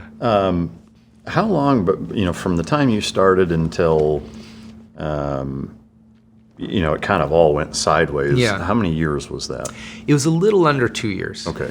Yeah. And so kind of going back to the contrast between movie and real life, that was your first contract. I assume that there were subsequent contracts that were successful. And then is the Afghan thing, was that a contract? Oh, yeah. And well, obviously the headlines and whatever, but like the scope and the enormity of it, does the movie nail kind of pretty accurately that whole thing? Yeah, that was a real contract, and those numbers were mostly real. Yeah. The top line number was real. Right. We won that contract. I think it was just a little under $300 million. Wow. Yeah, and it was about 30 different types of munitions. Yeah. Okay. I guess before we get into that, being that was kind of the downfall of the entire thing. There's the scene with the Berettas in Iraq. Is that completely manufactured? Or? Not completely, only partially. Yeah. There was a Beretta contract, but we actually ended up defaulting on that contract. We didn't deliver. Really? Yeah, we ended up losing the contract. So we did have a contract for Berettas. We did originally source it from Italy. After we won the contract, the Italian government changed the law to prevent any weapons from being shipped to Iraq. So, and we tried to convince the government to accept like a Brazilian substitute. They refused, and they canceled the contract. So we were terminated for cause, as they call it. But so we never ended up going through the triangle of death. We didn't do that, though that particular scene is also based on a true story as well. It just didn't happen to us. It actually happened to the screenwriter of the screenplay, Stephen Chin. Stephen Chin got the job of writing the War Dogs screenplay because he had written another screenplay beforehand that was really well regarded in Hollywood that never ended up getting made into a film, a screenplay called Iraq, which was about another two American contractors who were on the ground in Iraq. And to write that screenplay, he wanted to meet the guys who were there. And so I think it was in either 2003, 2004, he tried to fly in to Baghdad, but there were no commercial flights. So he flew into Jordan and hired a Jordanian to drive him to Baghdad. And that driver decided to stop in Fallujah because no one was guarding the gas station so he could get free gas. And they got shot at by insurgents and got saved by the U.S. Army. And that whole thing That whole actually thing is did actually happen. real. That to actually the screenwriter. happened. Yes, Wow. to the screenwriter. I don't know if they had helicopters or anything. That might have been the Hollywood, exaggeration, but that entire scene did really happen. To Stephen Chin, to the screenwriter. So when Stephen was writing the screenplay, Todd Phillips, the director, told him, these guys are in the office all day. We need more action in this. Why don't you put your story in there? And so that's kind of how that whole... So they based it on the Beretta deal to give it some element of truth, and on Stephen's story, which is another element of truth, and they kind of mashed it up to make that scene. Yeah, that's super cool. The depictions of direct communication with guys in the field that are, saying, "Hey, I need my fucking guns." Like, were you guys having those direct conversations all the We time? were talking to people, to the receiving officers on the ground in Baghdad and on a Kabul. regular basis. Yeah. Are there any other contracts that stand out in that couple-year period that weren't in the movie that were a big deal that either shaped or impacted your guys' career and or relationship? Well, the first arms contract I worked on was for a rare gun parts contract. It was actually a contract that he won on his own while I was working on my fuel contracts. Because it was like, I think it was about 130 different items, all like historical small arms. And stuff that was rare, that wasn't being manufactured, like stuff like Lugers from World War II and various Russian stuff. And the U.S. Special Forces wanted it to train the Special Forces, because, as I'm sure you know, the Special Forces, they need to be able to use what's out in the field. So, so they wanted all these rare gun systems, and so he bid it really high at a rate that he knew he was going to make a lot of money, because he knew the industry. He knew that this was such a pain in the ass contract that it was like almost impossible to lock down every item on the contract in the amount of time that was given to bid on this contract. So he just bid it high, and he was like, okay, I'm gonna bid it high, and whatever I could deliver, I'll make a lot of money on. And so he won the contract, and then he didn't want to work on it because it was just such a big pain in the butt. So he told me, he's like, look, I won this contract, the margins are really good, it's going to be a lot of legwork. Here's the list from the ATF of 70,000 federal firearms license holders in the United States. Start calling all of them and see what they've got. And so I just started hitting the phones and spent literally probably like a month and a half or something trying to fill this contract. I ended up filling most of it, like 80-90% of it. And luckily, the government was paying on a per delivery basis. Not the whole thing. Not that it wasn't an all or nothing thing. So we made a decent amount of money on that, and that was like my first entrance into the arms side of things. And so with that being kind of a one-off, was it at that point where you, within the company, pivoted to doing more of the arms and ammunition stuff? I still was working on like various things. So I worked on some food contracts. I worked on a vehicle contract. Worked on more fuel contracts. I lost a lot of contracts because, I mean, it's very common in government contracting, especially when you're doing things that are not in your specialty, not in your niche. If you're kind of going outside, you don't really know what's competitive. You don't have all the connections. You don't know all the logistics issues. So, and of course, you don't have the past performance to go for the bigger contracts. So it's very common to like, it's kind of like government contracting is a bit like a casino where you do a lot of work and you hope that you win, but most of the time you lose. But those few times that you win make up for all the times that you lost because you can make so much money when you actually win. So I worked on a whole bunch of different things. But then actually only about, I think 7 or 8 months after we started working together, I started working on the Afghan contract with him. Is the depiction of you guys bringing in a bunch of other people to do kind of the bitch work, so to speak, administratively, that's accurate? Yes, but only after we won the $300 million contract. We were actually working out of his apartment, out of his living room, until after we won the $300 million contract, because before winning it, they informed they told us, so we submit the bid for the $300 million contract, and then we didn't hear anything for like 3-4 months, and we were like, okay, we definitely lost that because we knew we were competing against General Dynamics, Raytheon, Raytheon, ATK, these multi-billion-dollar defense corporations, and like we met some of their executives at trade shows, and they were like, "Oh, you guys are working on that contract? Don't worry about it. We got this." You know, they were very confident they were going to win that contract, and so we were like, "Oh, I mean, they're like they have a staff of 100 people, and they have way better past performance than us two schmucks who are working out of a living room.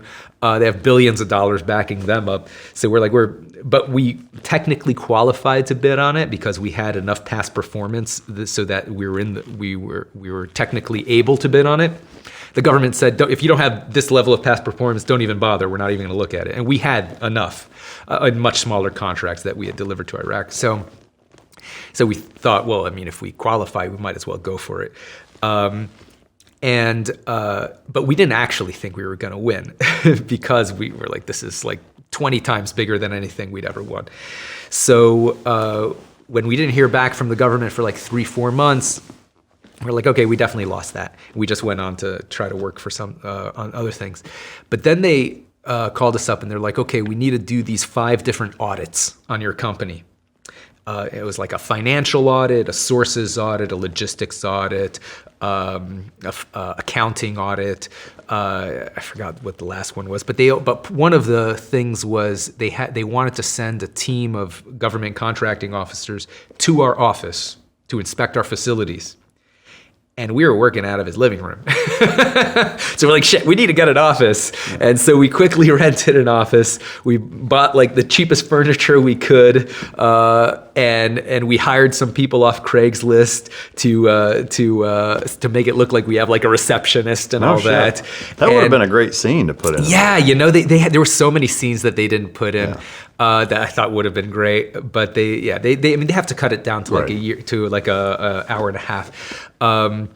And we also, so one thing they did show in the movie was they wanted an accounting audit, which was they wanted to see that we had a robust accounting system to keep track of all our expenses and everything. And Efraim had been doing business by the seat of his pants. He didn't do any accounting.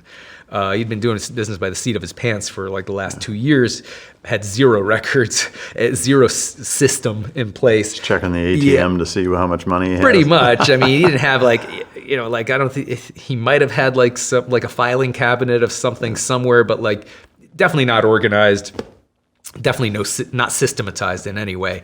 And so we had to hire a forensic accountant to go back into the last 2 years of his business and pretty much create accounting records and make it look like he had been doing the accounting all along. Wow. So it kind of like backdated everything. Is that part of one of the charges? Was that technically illegal? It wasn't?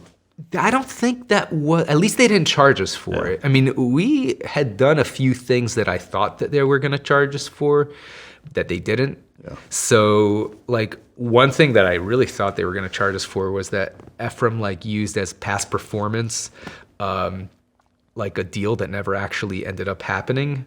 So, for example, there was one deal that he was planning on doing to import like AK-47 ammo into the United States to sell on the commercial market. It was like, I think like 20 million rounds, pretty big deal. And at the time for us, it was a pretty big deal. But, and he got the ATF import license. But that deal ended up collapsing. I forgot why, but he never ended up completing the deal. But he used that issuance of a license as proof that he had done this deal and submitted it as part of his past performance. That was provably not true, but they didn't actually, for some reason, I don't know why, they didn't charge us with that. Maybe they felt like they had enough stuff on us that, from the actual Chinese ammo thing, they didn't want to confuse the issue. I mean, they did charge us with 71 counts of fraud, so I guess that's enough. Probably enough. Probably enough, enough to put you in prison for about 355 years. So I think they felt like they didn't need more than that. But yeah, they didn't charge us. There was a whole bunch of things that I thought they would charge us with, but they didn't. Yeah. So so you guys get awarded the contract. Yeah. Is him finding you on the beach when you're with your family that not happen that way? No. So when we were awarded the contract, I'll remember it always. I was actually just at home, and he calls me up and he's like, "David, I've got good news and bad news." And I'm like, "What's the bad news?" And he says, "Our first task order is only $600K." And I'm like, "We won the contract?" He's like, "Fuck yeah, motherfucker, get dressed, we're going to celebrate." And we go to like some Italian restaurant, and he's like, getting champagne, and he's doing like Coke under his napkin. He had this like little plastic bullet filled with like Coke that he would like pretend he's like sneezing and like snort under the napkin. And he like insisted I never liked Coke, but like he was all about the peer pressure. He's like, "You're gonna do it, motherfucker. You're gonna do it. You're do it. This is a special occasion. You're doing that, Coke." So he was constantly pressuring me to do that stuff. But so I mean, just so people understand what a task order is when they give you a $300 million contract, they don't give you an order for $300 million. They're legally only required they split it into like mini orders under that contract called task orders. And they are legally only required to give you the first task order. And everything else is at their option. Now, when we were bidding the contract, we knew that. And one of the major components of the costs in bidding the contract was the air freight. And because Afghanistan is a landlocked country surrounded by unstable countries, so it wasn't safe to use ground transportation. We had to fly it in. And the cost of air freight is drastically different depending whether you get one flight or 300 flights. So we were debating, well, if they only give us one task order, we're kind of fucked because then we're going to lose money if we're only ordering one flight. If they give us everything, then it's going to be very different. So we just rolled the dice and we're like, okay, we're going to assume they're going to give us the entire $300 million order, and we negotiated the air freight based on that. And so we bid the contract based on those numbers.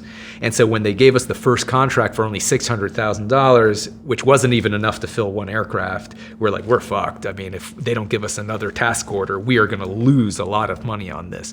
And so we were wondering, well, is this just their way of testing us? Are they going to giving us a small order to see if we're going to deliver, and then they'll give us a big order? Or are they fucking with us? Are they regretting giving these two guys, this big contract, and they're just doing what they need to do legally so that they can then cancel it and give it to General Dynamics? We weren't sure. So we're like, fuck, I mean, what should we do? Should we try to deliver this at a loss, or should we not do that? And luckily, about like 1 or 2 weeks later, we got like a $50 million order. So we're like, okay, I think they're serious about it. They were just waiting for the money to come in, and then once they had the money, they gave us the next big order. Is that meeting where you guys get high and walk in front of the generals and whatever? Is that accurate? Again, partially true. Like most things in the movie, based on a real situation, but not exactly true.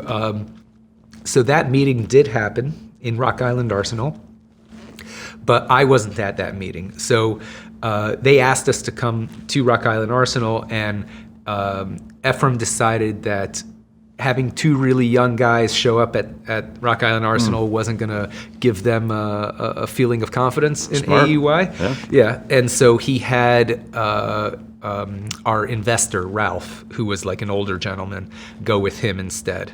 And that's the guy portrayed in the movie that owns the it owns the dry cleaning, though the only similarity between the real guy and the guy in the movie is the name. His name really was Ralph, but he wasn't a laundromat owner, and he wasn't Jewish either. He was actually he was Mormon. Oh wow! And he owned a machine gun factory. Oh shit! Yeah, dude. yeah. I mean, In again, Utah. like I think that would have been a cool layer to the movie. Actually, Yeah, having it be accurate, but I thought it would. It was more interesting that way, but I think they were kind of like going with a theme, because we were Jewish. They thought it would make more congruent. They don't like the nuance in Hollywood. They like kind of like the easy to understand, easy to digest. Yeah, they don't want the audience asking questions. Exactly. Why are these guys connected? How did they meet? How did they do that? They don't like that. Yeah, lowest common denominator. Exactly. They keep the story simple, and they've done their research. There's a For reason sure. they do that. They need to appeal to the widest possible audience when they're spending, $40-50 million to make a movie. Is that what the budget was? It was about 40 million, and then they spent more on I don't know how much more on marketing it. Right. Yeah. All right. So one of the things I saw in the movie that I was curious, the trade show in Vegas that you go to, was that actually the SHOT Show, or is that the name of the show and they just changed? So they call it Vegas X. Yeah. It's kind of they were actually portraying a military show, which is not the SHOT Show. The SHOT Show is more civilian oriented, shooting sports oriented. We went to a few different trade shows, but the first big one we went that was military oriented, like what they show in the movie, is a show called Eurosatori, which happens in France every 1 or 2 years, and that happened about 6 months after. So we went to the SHOT Show, which is in Vegas, and that's actually where we met Henry for the first time in person. Oh, okay. We had already been doing business with him over the phone for like a while, but that was the first time we ever met him in person, was in Vegas. He didn't just show up at a blackjack table. Right. Yeah. How did you meet him? We actually were introduced to him by Ralph, our investor. So Ralph had been doing business with Henry for a long time, since the late 90s, I think. And because Ralph was investing in AEY, he also helped us make connections, and Henry was one of the guys he introduced to us. So we'd already been doing business with Henry over the phone for a bit. But when we went to the SHOT Show, we met him in person. But yeah, it looks, you've been to the SHOT Show, you know what it looks like. It doesn't look like what they show in the movie. When we went to Eurosatori about 6 months after that actually looked like what they show in the movie, which they call Vegas X. I guess, for legal reasons, they didn't want to use the real names. And they don't, I think they didn't want, because the Eurosatori was in Paris, and I guess they felt Vegas was sleazier than Paris, so they wanted to make it look more shady. Right. So they changed the location. Is it safe to assume that the shadowy nature that surrounds Henry as far as being on a terrorist watch list and the not being able to spend 48 hours in the country and that kind of thing is made up? Yeah, that was made up. He, as far as I know, he has never been convicted of anything. Yeah. He's like Teflon Don, that he gets away with everything. He's been the subject of a few investigations. He's been accused of a whole bunch of things, but he's never been convicted. So we met him in the United States. I don't see why it makes a difference 24 hours or 72 hours. I don't know. I'm sure. If they're going to get you when you come in or out, they're going to get you no matter how much time you spend in the United States. It just sounded dramatic, I guess. The interesting thing is that when we bid the contract, remember I told you that they wanted to do 5 audits on us. One of the audits was a sources audit. We were required to disclose to them all the sources we had that we were planning to buy from. And we listed him as one of our sources. So the government was well aware that we were planning to source a major component of the contract from him. And he'd been on I think he'd been the subject of an Amnesty International investigation. They accused him of shipping weapons to warlords in Africa or something like that. But nothing's ever been proven as far as I'm aware. And definitely at the time, it was legal to do business with him, and the government knew that we were going to do business with him. Is that his real name? His real name is Heinrich Thomé. Oh, okay. Yeah, not Gerard. They changed his last name in the movie, but yeah, Thomé is his last name. Is he an American citizen? He's Swiss, actually. So Bradley Cooper didn't even attempt to do the Swiss accent. He just did this, and he doesn't look anything. Bradley Cooper doesn't look like the real Henry. Right. Bradley Cooper was doing a character, and Bradley's an amazing actor, of course, but Bradley wanted to have kind of a rough around the edges kind of guy. So he's unshaven, he has these thick glasses, bloodshot eyes. In real life, Henry looked like a Swiss banker. Very clean cut, very calm, never yelled, never raised his voice, didn't say, "Do your fucking job." He never did that. Right. I never heard him raise his voice. Had a Swiss accent. Always began and ended all sentences with the word "okay" for some reason. He's like, "Okay, so the price for the AK-47s is firm, okay?" Like that. Yeah. So that's kind of how he talked, but very, very calm. It was people kind of glorify the industry a little bit and kind of make it out to be like a mafioso kind of thing. For people in the industry, it's just another industry. Now, it does. There are elements of it that do kind of veer into the criminal underworld, which we found out later, the people we were buying the ammo in Albania were tied up with the mob. We didn't know it going in, but later it came out that those people were arrested and sent to prison because there was kickbacks going from the mob to politicians, and it became an enormous political scandal in Albania, our contract. Right. Yeah. Do you know if Henry's still doing that for a living? I have not been in contact with Henry for 15 years, maybe 20 at this point. Is that a court-ordered thing or a person? No. It just, I haven't been in the business. So after I left AEY, and spoiler alert, Efraim screwed me out of all the money, but I quit AEY. I started my own business to do government contracting. This is before the government kind of cracked down on us. And so I started dealing with Henry, directly myself. I'd been dealing with him, with Efraim, but started doing business with him directly. And so we had a business relationship, and we got along well and everything. But once everything kind of collapsed, the government told us that we can't do that business anymore. Yeah.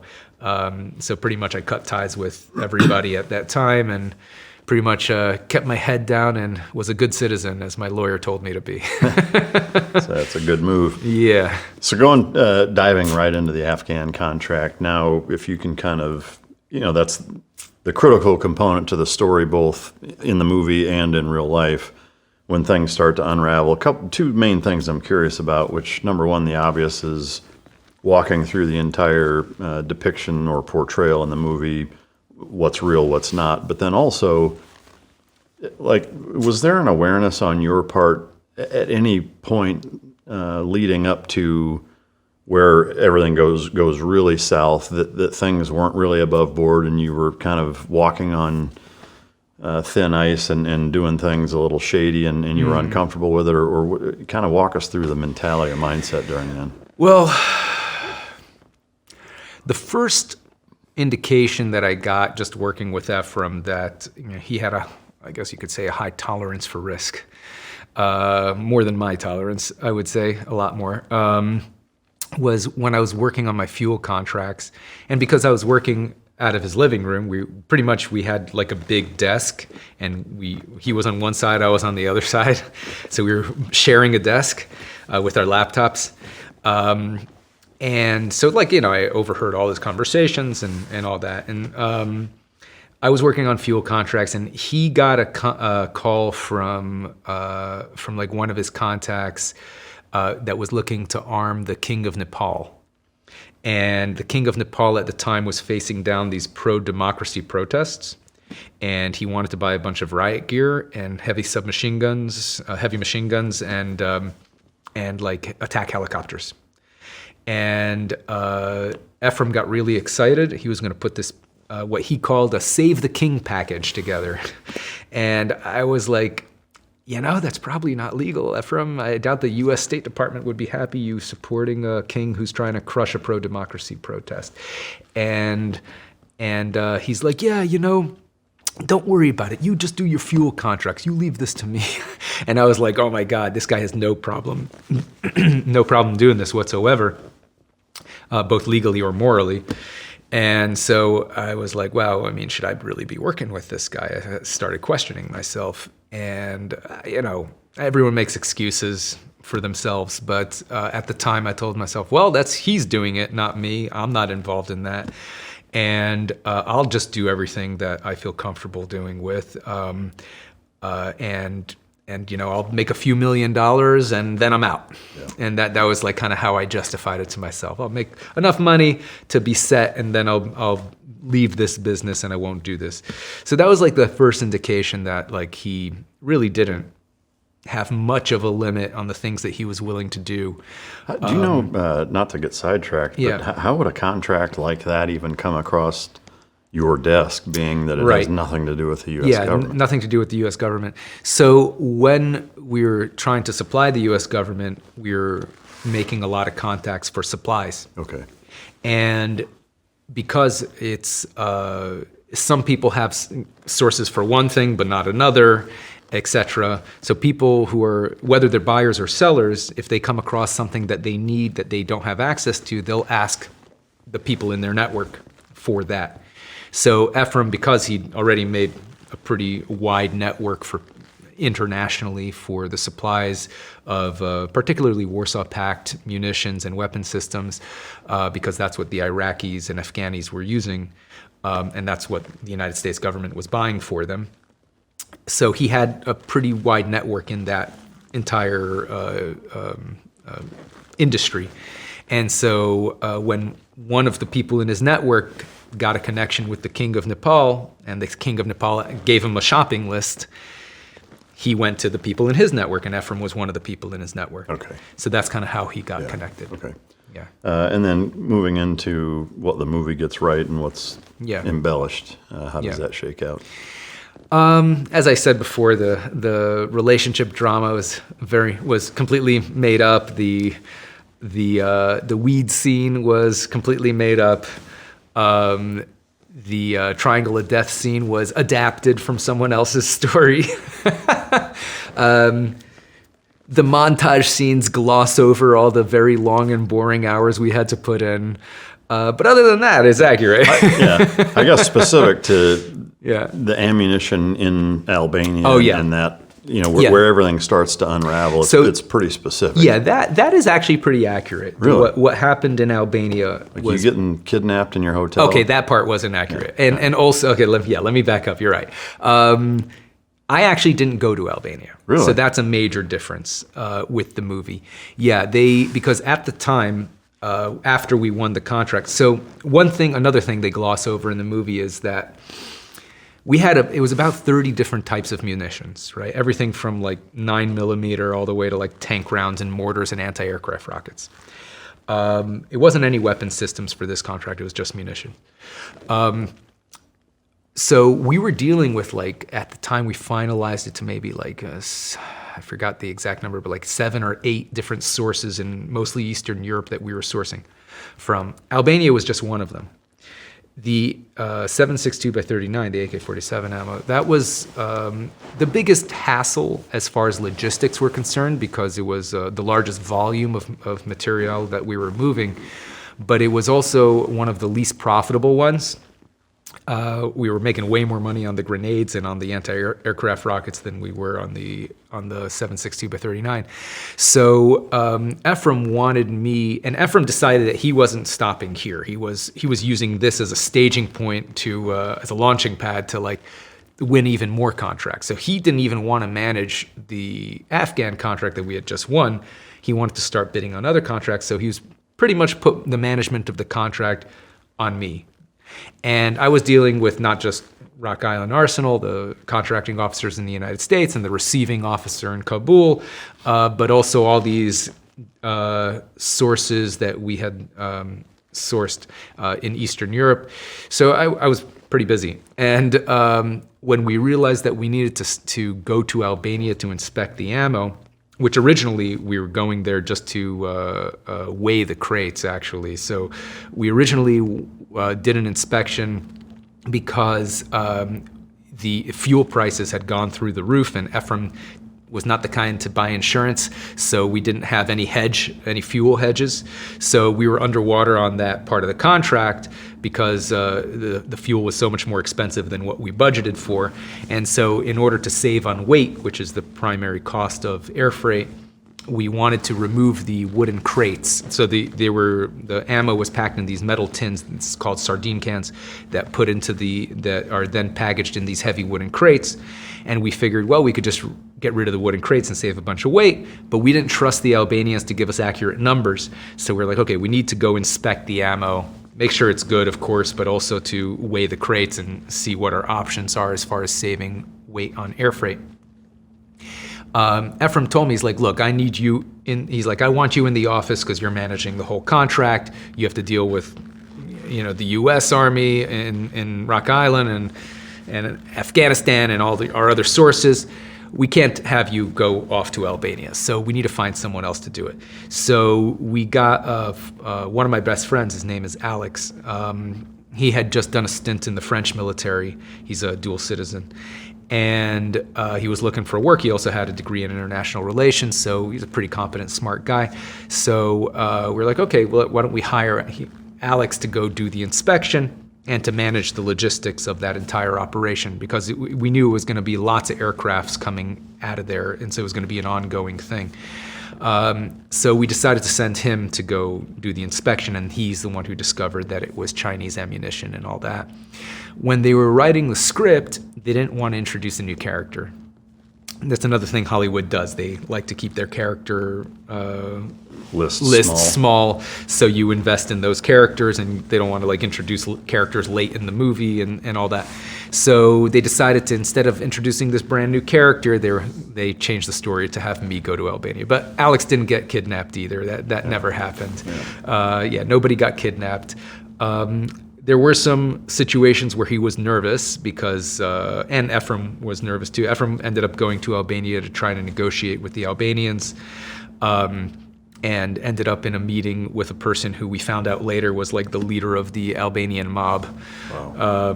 Who was very close to the prime minister, and that's why an entire group of people ended up going to prison for corruption.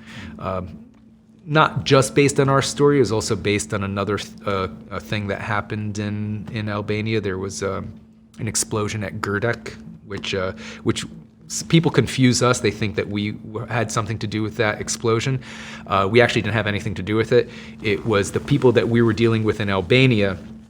They were contracted I think they were trying to join NATO. Albania was trying to join NATO at the time, and one of NATO's requirements that they get rid of all their old ammo. And so that's why they were thrilled to sell it to us at pretty much any price that we were willing to pay, because they were going to have to pay to have it destroyed. In fact, they were already paying an American company called Southern Ammunition to destroy a lot of their old ammunition stocks. And the American company hired local Albanians to do the job, the same Albanians that we were contracted with. So that's the connection between this event. The Albanians did a terrible, unsafe job. They were smoking cigarettes while they're taking apart munitions, and not surprisingly, it blew up and it killed a bunch of people. It was one of the largest non-nuclear explosions in history.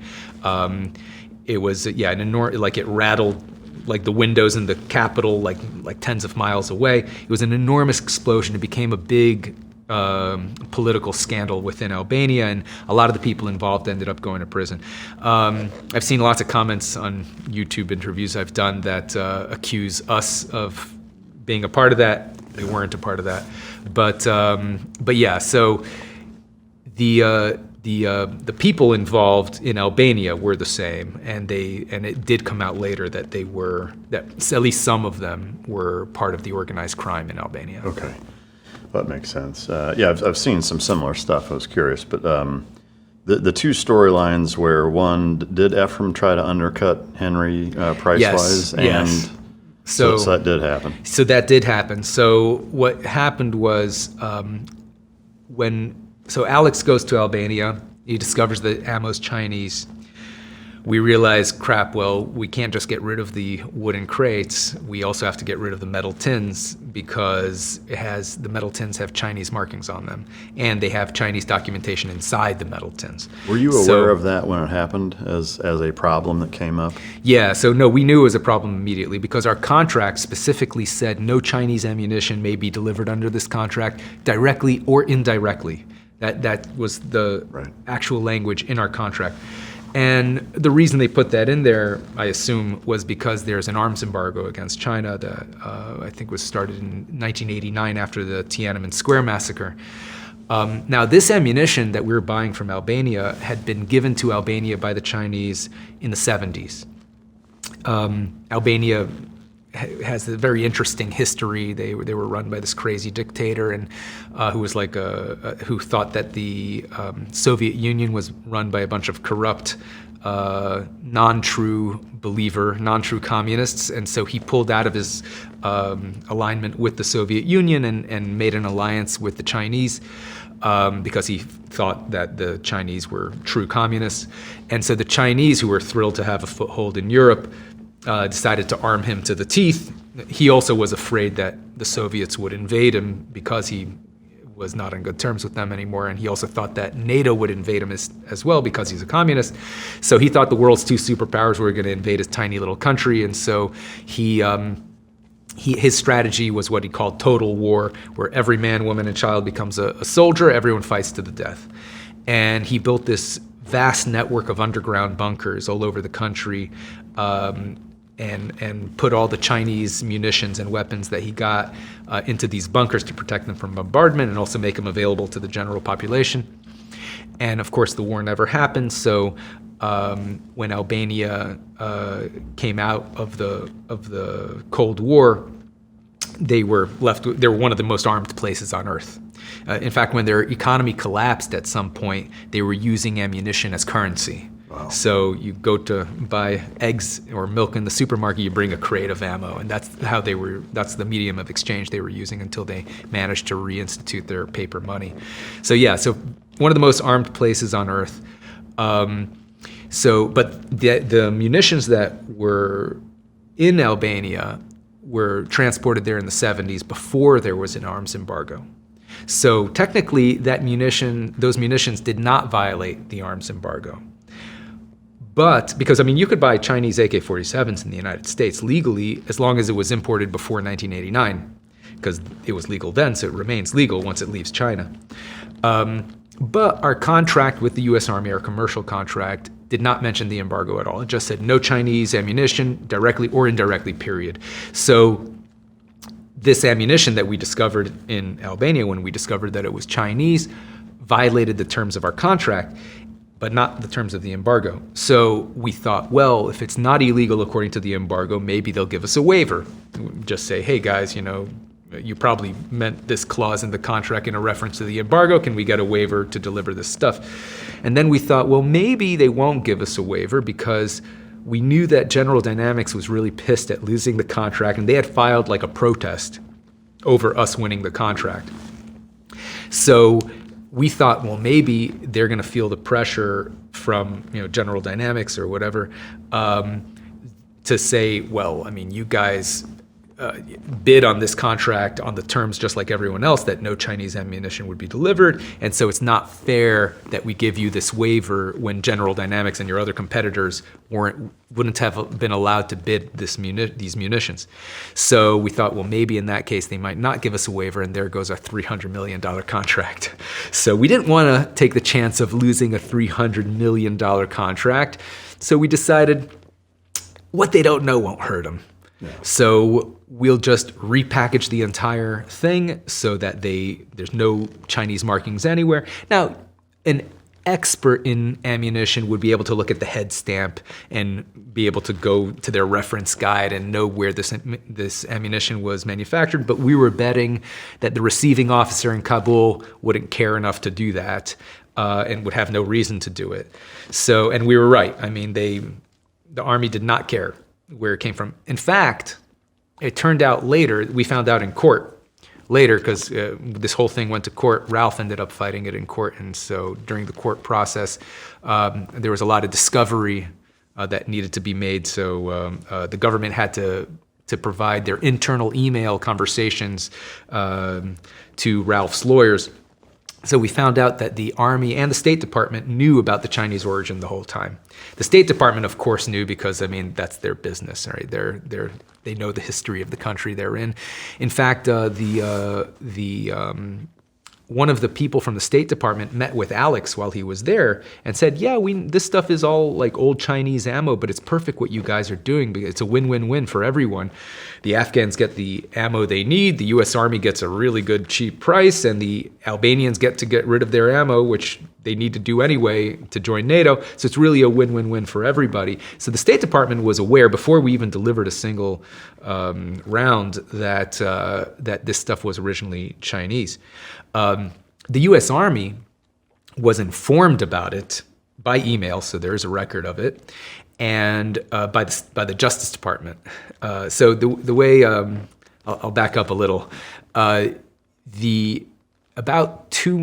After the Afghan contract started going well. I'll back up a little bit more, right? Because you asked me about Efraim trying to cut Henry out. Yeah, trying to cut Henry out. So I'll just go chronologically. We decided to repackage the ammo, and we hired a Albanian guy, a guy named Kosta Trebishka, to do it. He owned a cardboard box factory, and we figured we needed the cardboard boxes anyway, and he had a whole bunch of workers, so we hired him. And he started doing the job, started doing the repackaging.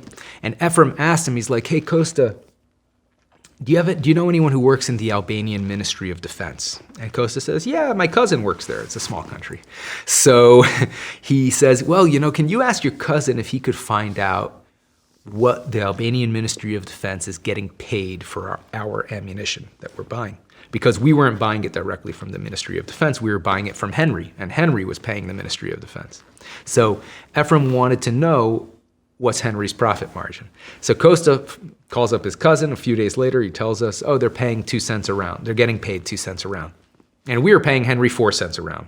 And that infuriated Efraim. He's like, he's doubling his money, that motherfucker, And so we're getting screwed. And I'm like, well, we're selling it for 10.5 cents a round. Now, we do have to pay about 5 cents a round in shipping costs, but we're still making a cent and a half a round. That's almost as much as Henry is making. Yeah, but it's our contract. We're taking all the risk. This motherfucker, blah, blah, blah, blah, blah. And he's like, we're cutting that guy out. And I'm like, that's probably a bad idea. He's, really connected. We do a lot of business with him. Things are going well. I don't give a shit. We're cutting him out. I'm going to go to Albania. I'm going to make a contract directly with the Albanians. And so he flies over to Albania. He tries to he first had me, he's like, he tells me, he's like, what I want you to do, I want you to make, take those quotes that you got from the other sources, and I want you to change the prices on them to make it look like they're much lower, so I could use it as negotiating leverage against them. So Efraim use some PDF software, change the prices. He prints it out. He goes to the Albanian guy who's in charge of Henry Yili Panari. He was in charge of their export company. And he's like, hey, you have to give me a better price because I have a better price from these competitors. And Yili looks, he's like, don't show me your fake documents. He knew, right? He didn't even look at it. He's like, I know. He's like, I know I'm the best price here because nobody else can beat me. I know the market. And so Efraim like kept on bugging him. Oh, come on, I need a better price. I'm not going to be able to do business if you don't give me a better price. I'm going to go out of business, and then you won't have all this other business we're going to do in the future. So give me a better price now to do more business later, using pretty much every trick in his negotiating handbook that he could think of. And eventually, Yili arranges a meeting with a guy named Deli Yorgi, who's like the real power behind the scenes, the leader of the mob. And we only found that out later when they got arrested, and it was in the Albanian newspapers. But Deliorgi tells Efraim, he's like, look, I know you want a better price. I also know that you're paying this guy, Kosta Trebishka, a whole bunch of money to repackage the ammo. Why don't you give us the contract to repackage it? We'll make some money on that. And then I can give you a little discount on the ammo because we're making money elsewhere. And Ephraim's like, great idea. That guy's fired. You're hired. All right? And so, and Deliorgi, because he had connections with the Albanian government, got the Albanian military to do all the work. I'm sure they didn't pay them anything. So they got to keep the entire amount of money. And they did a great job there. They actually did a better job. The soldiers did a better job doing it with the repackaging of the whole thing than the box factory people. But so Efraim gets like a slight discount, but they insisted that the payment still goes through Henry. They refused to cut Henry out of the deal. And we found out later, most likely, because Henry was paying off the politicians, which made the whole thing happen. So Henry wasn't making that 2 cents a round. He was giving a good chunk of it to his connections, we assume. Obviously, we didn't know that. Henry wouldn't admit that, and we wouldn't ask because it's illegal to be bribing foreign politicians, or any politician, including foreign politician. So Efraim, like, he negotiates with them, gets a little bit discount, then they start delivering. And we had like 4 aircraft loads going into Kabul every week, about 45 tons, an IL-76 a cargo plane, every like 4 times a week going into Kabul. Everything was starting to go really smooth. The money was starting to roll in. We were starting to deliver the grenades, the anti-aircraft rockets, and things were starting to go super smooth. And for the first time in like a year and a half or so, I had some breathing room. Like, I didn't have to work 18-hour days because all I had to do, once you have everything, and that's the great thing about government contracts, is that once you do that initial whole bunch of work to win the contract and a whole bunch of work to actually set up the contract, then it's just a matter of filing paperwork and making sure everyone does their job. Your subcontractors, the people you hire to do the job or deliver the stuff, you need to make sure they're doing their job. But as long as they're doing their job, it's not that much work. You just need to pay people, get paid, file all the paperwork, and that's not that much. And so I was starting to take a little bit, more time to like recharge, go to the gym, start working out. And Efraim one day walks into my office and he's like, hey, a lot of the guys around the office, they're telling me you're not pulling your weight around here anymore. And like at this point we had about 15 employees. And I was on good terms with everybody. I mean, everyone hated him because he'd like always walk into the office yelling and screaming and everything. So, and I'm like, what are you talking about? What do you mean by I'm not pulling my weight? And he's like, yeah, they're telling me that, we're really struggling with these Iraq contracts and you're not helping us with that. And I'm like, well, I mean, I'm not one of your employees. You're not paying me a salary.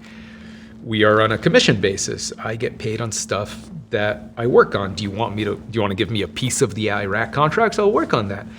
And he's like, oh, why should I give you a piece of the Iraq contracts? I mean, you didn't help us win that. So I'm like, so then why should I work on it? And he's like, well, because, if we fail on those Iraq contracts, that could take the whole company down, and there goes your Afghan contract with it.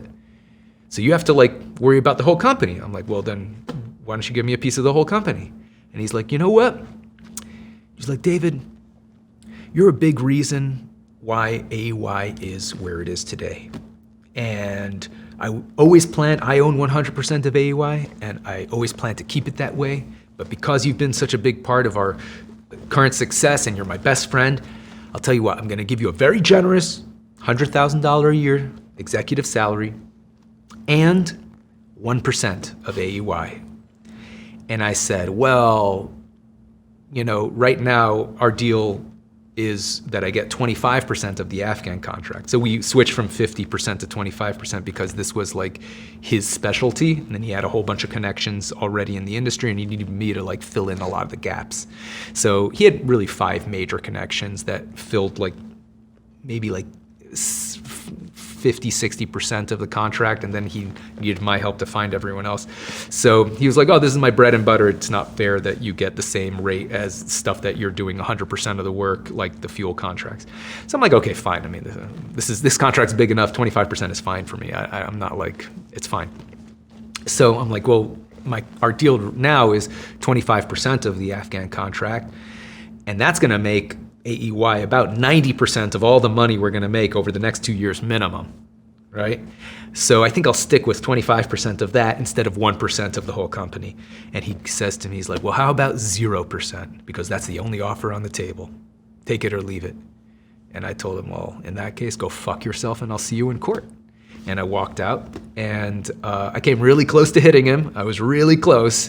That was very cathartic for me to see Miles Teller punched on a hill at the end of the movie. Punch him? I never punched him because I know how he is, and he would use that. Like if I punched him, he'd sue me just to have leverage and claim that he's like, debilitated now and has like, long-term pain or, chronic pain or whatever it is. He would make up a whole bunch of just to give it he sued, he loves suing people, and he gets sued all the time. He's been in a million lawsuits because that's just how he does business. But he sued, I think it was, I forgot which, it was one of the major pharmaceutical companies like GlaxoSmithKline or something, because he claimed that their psychiatric medication, which he was prescribed to, turned him into like a drug, sex, and gambling addict. So like he had a raging drug, sex, and like he spent a lot of money on drugs, prostitution, and gambling. But especially in the times, I don't know what he's doing now, of course, but like, in the time before he went to prison, he had millions of dollars and he knew he was going to go to prison. So he spent a lot of money on that. And he sued them for blaming their drugs for turning him into that. So he loves suing people. And I knew that he would use that against me. So yeah, as much as I wanted to punch him in the face and as much as he deserved it, I knew it wasn't the wise thing to do. So I just walked out of there. Yeah. So is the 70-30 contract that he gets in your desk, is that fabricated?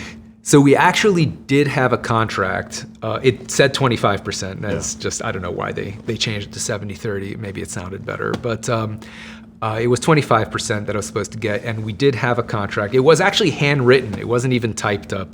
And I had gotten him to sign it because he had already tried to renegotiate me a bunch of times. And I'm like, okay, fine. We're agreeing to this. And you're fucking signing your name on this paper. And it's actually really embarrassing for me to say these days because I was planning on like scanning the contract and emailing it to myself so I'd have it. But my scanner was broken at the time and I kept on planning to fix it, but I was just like working like crazy doing, the government contracting thing. So I spent a little too much time not getting that scanner fixed, and I had the contract in a stack of papers on my table. And he was the only guy coming into my apartment. We did live in the same building. It wasn't as nice as the building they show in the movie, but it was a nice building. There's a Flamingo in South Beach for people who know Miami Beach. And so we did live in the same building. And he was the only guy coming over my apartment. And then one day my contract mysteriously disappeared. So I have to assume that he stole it. And I unfortunately did not. This was before smartphones, so I could have just taken a picture of it, but and my scanner was broken, and I feel like an idiot now. Like he should have just fucking gone to like a store or Kinko's or whatever, and But yeah, I mean, it's I should have really gotten a lawyer to write that contract and have it witnessed and notarized and all that, and that definitely would have put me in a much better position. But hey, you live and learn. Yeah. Did he give you a golden grenade that you threw through a window? No, he didn't. He never gave it. He gave me that. I did buy him, so a gift I bought him for his birthday. So in the movie, they have him loving the movie. Scarface. Yeah, the Scarface, exactly. He loves Scarface in the movie. In real life, he loved Lord of War, which makes more sense, right? It's Nicolas Cage. It's about an arms dealer. He loved Nicolas Cage in that movie. Not a great example of moral behavior, but But he thought he was a badass. So for Efraim's birthday, I bought him a poster of Nicolas Cage from that movie where his face is like made out of bullets. And he put it up behind his desk in his office. So when like you'd come into his office, you'd see that poster right behind it was like a big poster right behind his desk. Oh, that's cool. Yeah, but I think Todd Phillips, the director, he didn't want to use that because it was like too close. Yeah, It's another movie. Yeah, exactly. Yeah. Another movie. He thought like, oh, Scarface is a well-known gangster movie, so it makes more. It's a better reference point.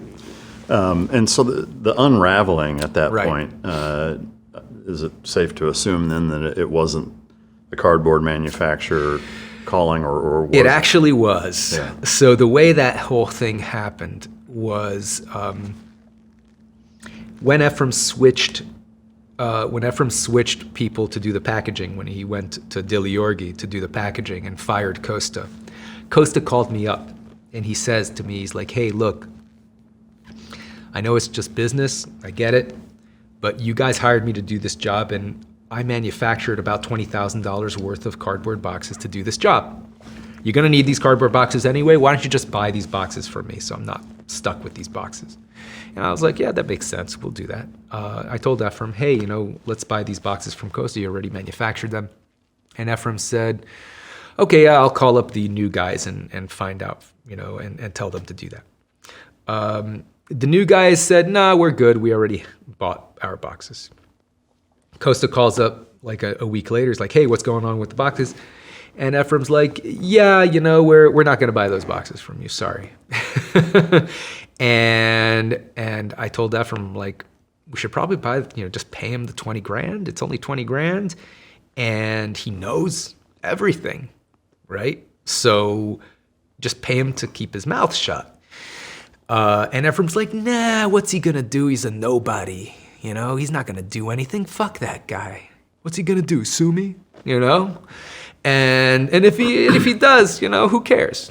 I'll run him through the legal system. He's going to spend more money on lawyers than he's going to get for that 20 grand. He's not going to sue me, right?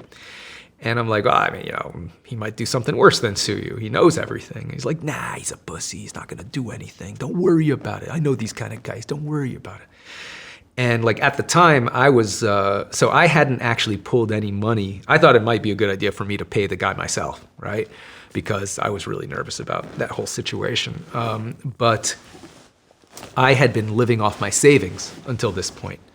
Because every time I won contracts, and every time we got paid on previous contracts that I'd been working with him, he would say, well, we either won another contract or we're about to win this other contract, and he's like, you just made a bunch of money. I'm using all my money to finance these contracts. It's only fair that you finance it to the best of your ability, right? Because the government only pays you 30 days after you deliver. So for goods delivery contracts, especially when you're dealing internationally, you need to pay the supplier before they ship. They won't ship the goods unless you pay them. So you need to pay them in advance and then wait for the government to pay you. So you'd have that gap, right, that you need to finance.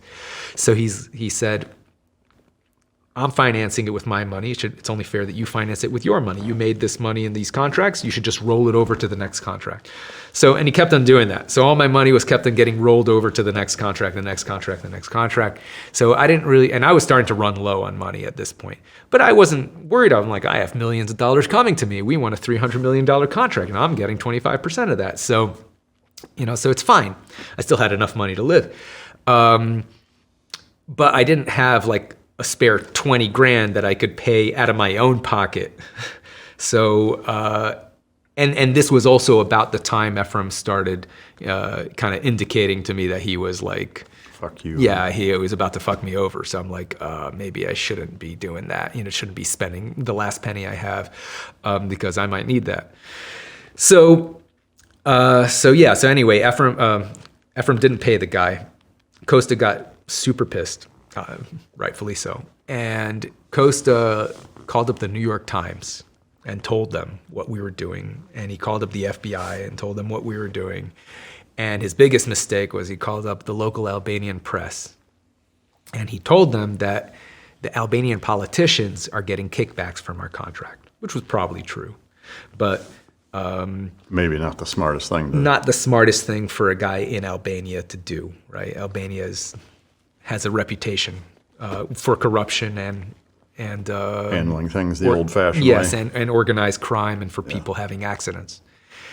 About a week after, the Albanian press was all over this. It was like front page news, big scandal, created a big political scandal.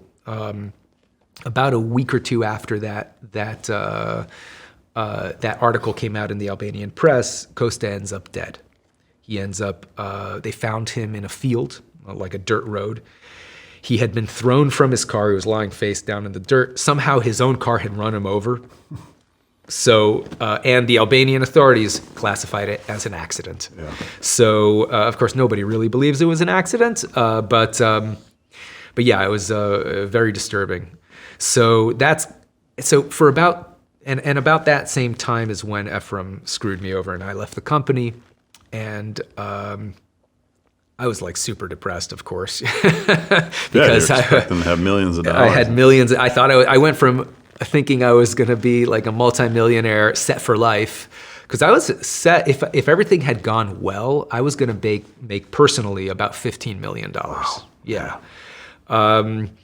So I was like, with 15 million, I'm never gonna have to work again. I'm gonna make some wise investments. Maybe I'll take $1 million or $2 million of that and just like launch a music career and become a rock star like I always dreamed of. That was like my plan at the time. And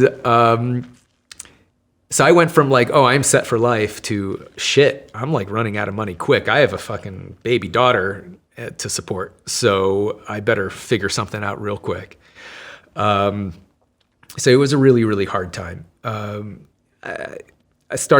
figured, well, I know this business, I can start my own company. So I started my own company. I started bidding on contracts. About 2 months after I left AEY, I get a call from one of the secretaries at the office. I was still on good terms with everyone except for him, except for Efraim. And this girl, she tells me, she's like, hey, I just wanted to let you know that the feds just raided the office. And I'm like, well, what are they doing? She's like, oh, they told everyone to step away from their computers immediately and to leave the office. And they're taking everyone's computers and like boxing up all the filing cabinets. They're taking all the documents. So I'm like, okay, we're fucked. There's definitely, they know what's going on, and however they found out, they found out, and we're screwed. So I call up I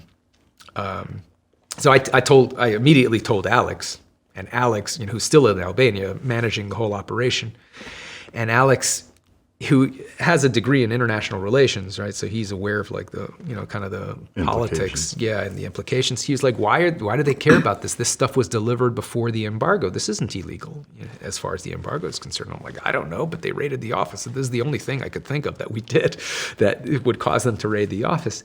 And so he calls up Efraim and he asks, so after I left, Efraim replaced me with a guy named Danny. He ended up screwing Danny over too, of course, and he also ended up screwing the guy he replaced Danny with. That's just how he runs. I was just the first guy, right? So I'm just one guy in a long list of people he's screwed over, and it's just kind of how he does business, unfortunately.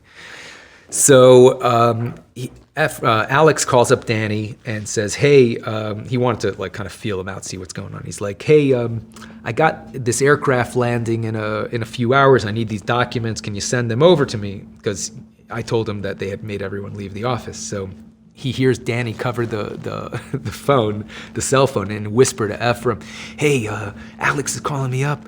He's saying he needs this document. What should I tell him? And he hears Efraim. Alex told me this later. He hears Efraim say, oh crap, those documents are in the office. We can't get them.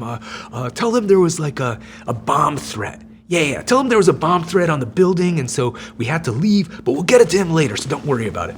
And Danny gets back, oh, there was a bomb threat. We'll have to get those documents to you later. And Alex is like, why are these guys lying to me? Maybe they're going to try to pin everything on me because I'm the guy on the ground. So they're going to say, oh, Alex was doing it to protect his cushy job with his high salary, and Efraim had no idea about any of this. And so Alex said, I'm not going down for these motherfuckers. And so he was on the next plane out. And so Alex and I both hired defense attorneys, and they told us, well, the feds obviously know something. They're not going to tell you what they know, right? Because that's not how it works. But what you should do is go into your emails and look, and whatever you think you did wrong, go look to see if there's any evidence of it in the emails or text messages or anything like that, because they're probably already in your emails. So we did a search, Chinese ammunition, repack, and unfortunately we were really stupid. So originally, when we decided on the whole repackaging operation, Efraim said to everyone, he's like, we're only talking about this over the phone. Nobody's writing about this. But we were on several different time zones. We were on a really big time crunch. The army was constantly yelling at us to hurry up and deliver because the fighting season of Afghanistan was starting. They only fight during the spring and the summer as the snows melt and the mountain passes open up. And this was in April. So their fighting season was starting, and our Afghan allies, who we were supposed to be supplying, were starting to run low on ammo. And so the army was yelling at us, deliver, deliver, deliver as soon as possible. And So we were on a lot of time pressure to deliver, and at some point, I think it was, I don't remember who was the first one, but I think Ralph emailed us a guide of how to sand off Chinese markings off wood crates, and he included a step-by-step guide where he included pictures of wooden crates with Chinese markings and what it looks like after you sand it off. And I don't know why he had to do that, but it was very obvious what we were doing. There was quite a few, and then once he talked about it, other people started talking about it in emails. So there was a whole bunch of emails about everything we were doing. So there was really no denying that we knew about it and that we had intended to do this. So we knew we were guilty and that the government could prove it. And so our lawyers said to us, well, in that case, your only option here is to plead guilty, because if you plead innocent, you're going to lose, and then they're going to really screw you. And anyway, if you plead innocent, you have to fight them in court, and you're going to need about $300,000 for that. Do you have that money? And we're like, no. My lawyer actually asked me before he advising me, and he's like, I hate to make a joke out of this, but how much justice can you afford? Wow. And I'm like, not much, because I'm about to go broke. And he's like, well, in that case, your only option really is to plead guilty. And you're probably going to lose anyway, because they have all this evidence against you. So I'm like, okay, fine, we're going to plead guilty. And he's like, if you're going to plead guilty, you have to cooperate. You have to tell them what you know. That's really how this works.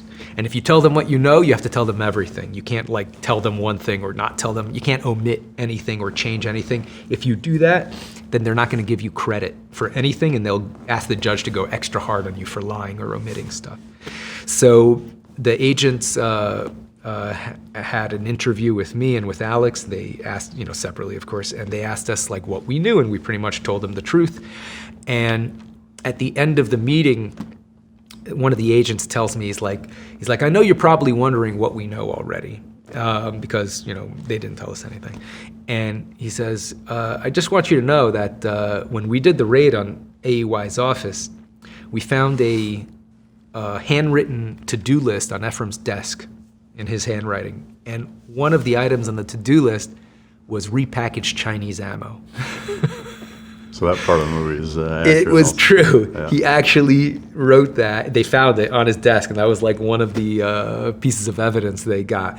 So they knew everything, and they had pretty rock solid evidence. And so Alex and I both pled guilty. Efraim tried to fight them a little bit for a couple months, but then he realized that he was going to lose as well, and so he pled guilty as well. Ralph decided to fight them in court all the way, and he ended up getting convicted. But before they even charged us, so they told us, so they raided on our office in August of 2007. And when they interviewed us, Alex and me, they're like, you guys aren't really a target of the investigation. You guys didn't make any money from it. I mean, Alex got a salary. I didn't make a penny from it because Efraim screwed me. And really, we're just going for Efraim because he's the kingpin. So we're going to do our best. We're not going to charge you guys. Just as long as you tell the truth, you testify if you're called upon, we're not going to charge you. We're like, great, because we can't afford lawyers. So 6 months go by and nothing happens. And we're like, well, maybe they're not going to even bring this case.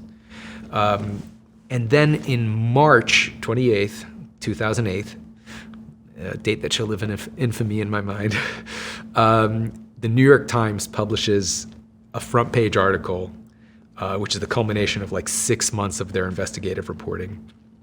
And on the front page of the newspaper, they have a picture of rusty looking ammo next to my and Efraim's mugshots. And the way they wrote the article was that they made it seem like we were delivering defective, low-quality ammunition and putting our Afghan allies in danger, which was not true. The Army was perfectly happy with like 99.99% of the ammo we delivered. There was one partial shipment of 30,000 rounds that they rejected due to quality issues. We did not get paid for it. Efraim had bought it sight unseen. He had gotten a really low price. It was such a small amount, it wasn't even worth the plane ticket to inspect it. So he figured, oh, if it's good, they'll pay us. If it's not, they won't. And it's not such a big loss because I'm paying so little for it. So that stuff arrived in Afghanistan, and the receiving officer he's like, I'm not issuing this to troops, I'm not paying you guys for this crap. But they don't have any ammunition recycling facilities in Afghanistan, and they didn't want to pay to ship it back, so they just moved it to the side of the airport and let it continue to decay and degrade in the weather, in the open air. So a few months later, when the New York Times sent a reporter to investigate in Kabul, and that reporter started asking around about what AEY had delivered, someone pointed him at that stuff. And so he got a bunch of pictures of that, and that's what they put on the front page of the New York Times. And the way they wrote it, they implied that this was indicative of all the other stuff that we were delivering, which was not true. So this article created a big scandal, and it was a big political scandal. George Bush was the president at the time. He was pretty unpopular at the time. And of course, the Democrats used it as a way of showing the incompetence of the administration, that they give this $300 million contract to a couple of kids. They called us the stoner arms dealers, right? Because like Efraim had like a charge where he had been caught with some weed, so it was on record that we smoked weed, or at least that he smoked weed, and they used, they had like a bunch of hearings in Congress, like on the floor of the House of Representatives, or maybe it was the Senate, where some representative or some senator had like one of those big like easels with the big papers, and like had our mug shots on it, and like, these are the guys that this administration is trusting to, on this critical component in the war on terror. A 21-year-old and whose vice president is a massage therapist. And that was like, they harped on that. And so it created a big scandal. And then like a couple days later, the U.S. Army canceled AEY's contract. They're like, we had no idea any of this was going on. We're canceling the contract. And then a week later after that, the Justice Department charged us with fraud.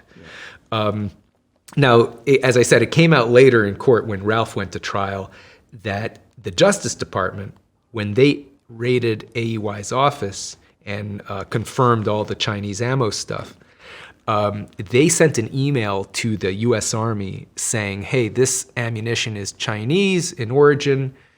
You should stop taking delivery on it. And because it's, ambiguous about the legality of it, they weren't like completely sure. And the U.S. Army wrote back by email saying, this ammunition is critical to the mission in Afghanistan, and if you want us to stop taking delivery on it, we're going to need a letter from the Attorney General of the United States, the head of the Justice Department. And that letter never came. So they kept on taking delivery. And they kept taking delivery for the next 6 months and kept on paying. Every time an aircraft landed, they would pay. So go ahead. Yeah, so about at the end, by the time they canceled the contract, I think it was about 71 aircraft loads of this ammunition that we had delivered. Do you know about what the percentage of that contract that was filled? Yeah. I think it was about $66 million out of the $300 million. So that was filled. do you know ballpark how much Efraim pocketed from that? He was averaging about 20% profit margin. Wow. So about in the neighborhood of 15 to 17 million dollars he probably made in profit, and he got to keep most of it. Really? Yes. So even when they charged him, raided the offices, whatever, Yeah. they didn't freeze and So they did freeze his. They froze his assets. they didn't seize it. They froze it, but the way fraud works, right, is when you are charged with fraud, you get sentenced as a punishment, right, for the fraud. But the financial penalty is generally seen as restitution to the victim, right? So you have to pay back what the victim lost from this fraud. And in this case, it's nothing. They didn't lose any money. In fact, they saved about $52 million. Right. Or they would have saved if they had let us deliver the entire contract. They would have saved about $52 million, which was the next highest bid. But by the way, they did tell us that. But which in the scene in the movie where they tell us that we underbid the next competitor by $52 million, but it didn't happen like that. They told me over the phone because it's actually illegal for them to tell you that. They're not allowed to tell you how competitive you were, because then in the next contract you could be less competitive and make more profits. So. But it was actually while we were trying to work out a whole bunch of licensing issues, because when you're transporting military goods by air, you need to get an overflight permit from every country you fly over. And some of the countries that we were flying over refused to give us overflight permits, and so we were kind of stuck. And this is why the Army kept on pressuring us to deliver, and we were late in delivering. And so I was working with various people in the government to get these overflight permits. I was working with Rock Island Arsenal. I was also working with the defense attachés in the different embassies in these countries, who is the person who's the go-between between the Pentagon and the State Department. There's a defense attaché in every State Department, every embassy. And so I would call up the defense attachés and try to get them to talk to their counterparts in that local country to get them to pressure them to get the overflight permits approved. So while I was doing this whole process, actually one of the contracting officers in Rock Island Arsenal told me, he's like, yeah, I'm really kicking this up the chain of command. We're doing our best to get you guys these licenses and to get this stuff approved, because you guys were so competitive. We really want to help you out. And I'm like, how competitive were we? And he says, well, I'm not really allowed to tell you this, but between you and me, right? This was on the phone. You guys came in $52 million under the next guys. And we were blown away by how competitive you were. And I told Efraim, and he's like, what? We could have made another 50 million. Fuck. Yeah. Dude, that's wild. Yeah, now I don't know if that's actually true, because, that we could have made another 50 million, because maybe they gave us the contract because we were so much lower. Maybe if we were only 2 million under the next guys, they would have given it to someone else. I don't know. But, in Ephraim's mind, we could have made another 50 million on the contract. So he was very, very upset about that. But So anyway, when we were after the Army canceled the contract, the Justice Department came to us, to me and Alex, and they told us, they're like, we told you that we wouldn't charge you. But unfortunately, you guys were just too deeply involved in the whole scheme for us to reasonably charge Efraim without charging you guys. So we need to charge you. We're very sorry, but we have to charge you. Now, because you guys are cooperating and you pled guilty, we're going to recommend to the judge that they go easy on you. That's as long as you actually sign this plea agreement and actually plead guilty. Because once they charge you, you decide whether you want to plead guilty or innocent, right? And they told us, well, because you guys had 71 aircraft loads, and each of these aircraft loads, you provided a document called a certificate of conformance. And on the certificate of conformance, it says the kind of ammunition, the quantity of ammunition, the year it was manufactured, and the place of origin. And the place of origin, you guys wrote Albania. But you knew that their true place of origin was China. And not only did you know, you had a whole operation to disguise that fact. So submitting this document with knowingly false information is an act of fraud. And you did the 71 times. So this is 71 counts of fraud, and each one can get you 5 years in prison. So you're looking at 355 years in prison if you plead guilty and you lose.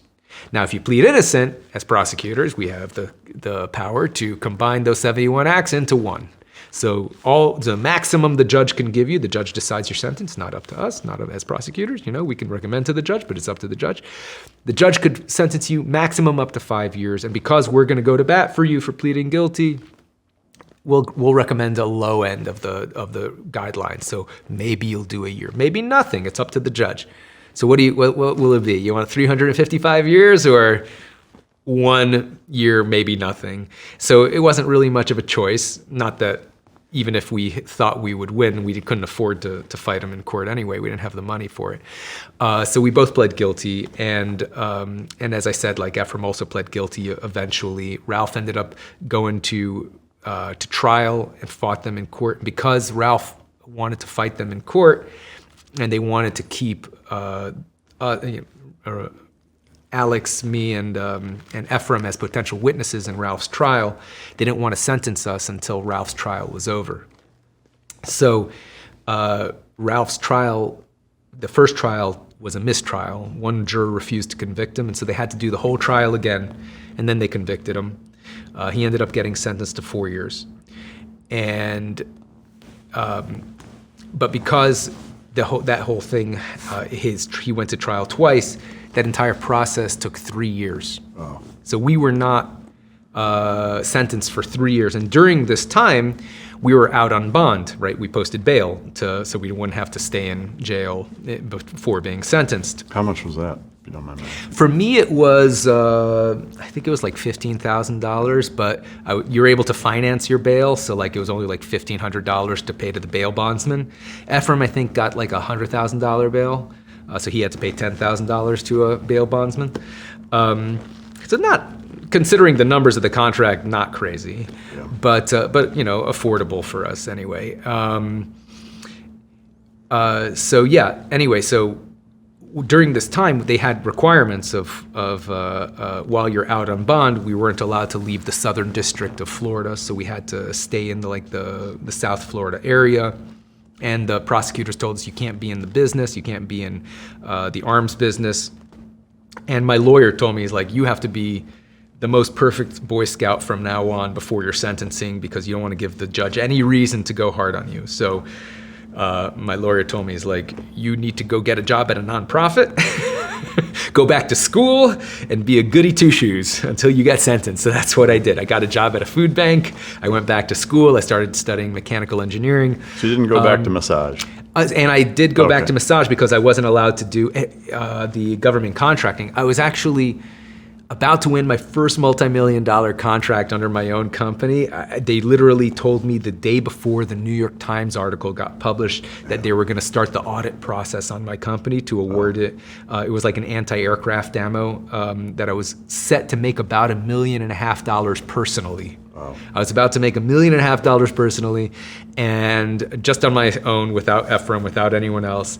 And the next day, the New York Times published that, and as soon as they published that, the bank, because I was using Wells Fargo to finance it, the bank called me up and they're like, we just saw your name in the newspaper. Considering the political nature of the situation, we're going to have to withdraw our offer of financing. And once I didn't have that, I couldn't go through with the contract. The Army probably would have canceled it themselves anyway. Yeah. But so that whole thing collapsed. And so I wasn't able to make money doing government contracting. So I actually did go back to doing massage therapy.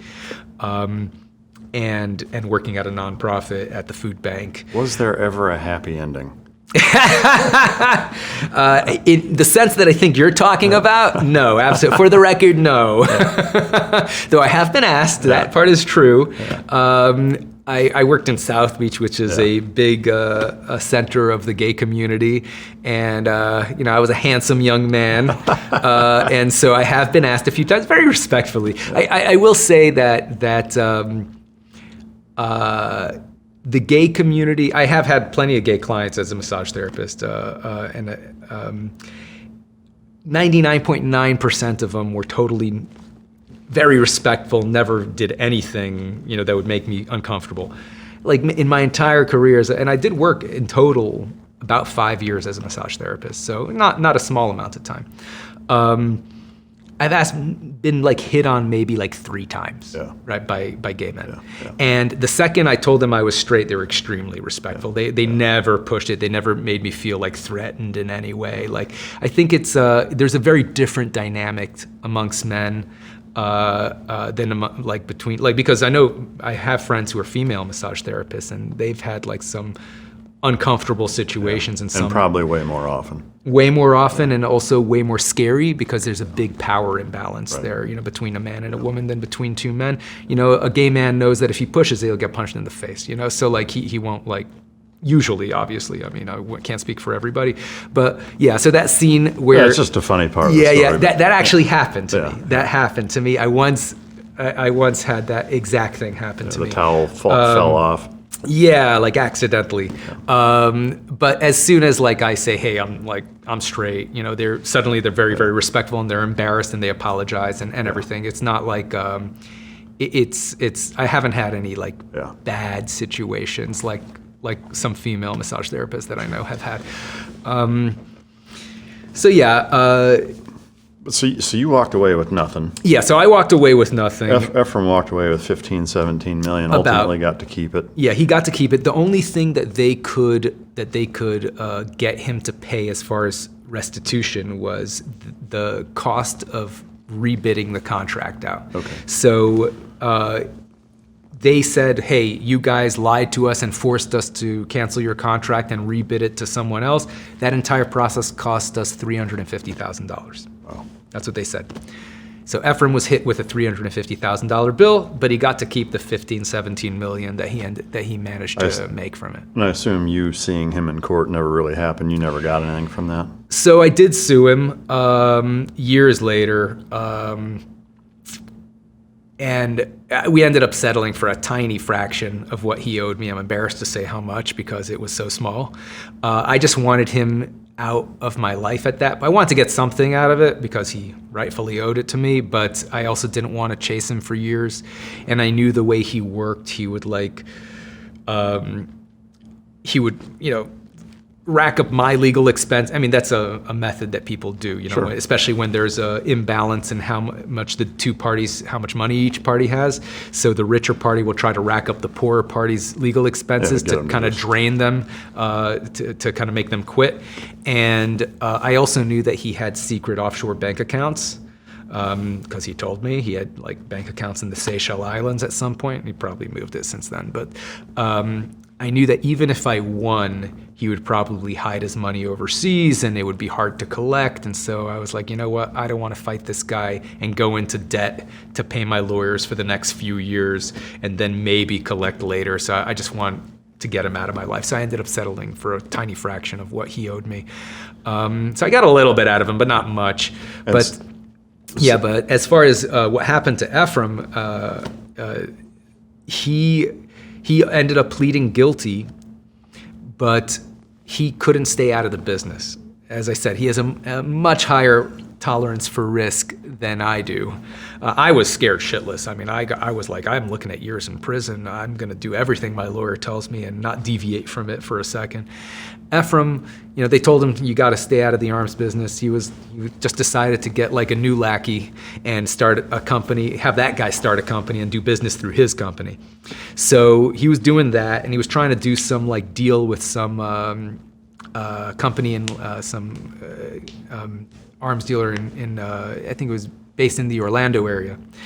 And that guy, so Efraim is a control freak. So when he would hear his lackey doing negotiations over the phone, he'd be like, "Oh, give me the phone. Let me talk to the guy." And he would be like, "Oh, I'm just like one of the investors. I just wanted to say blah blah blah blah blah." Eventually, the guy he was talking to figured out who he was. Googled him, saw he has like a fraud conviction, arms dealer, convicted. Has all like the New York Times article written about him, all that.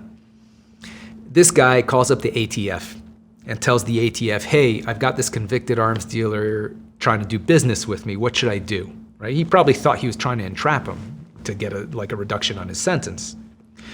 So, which is a very reasonable thing to think. You know, you have a guy who's waiting to get sentenced. That's pretty much the only way you really get reduction on your sentence in the federal justice system is to entrap other people, and then you get credit for that. They kind of turn everyone against each other. So, Efraim tried to do this later from prison as well. That's a whole other story.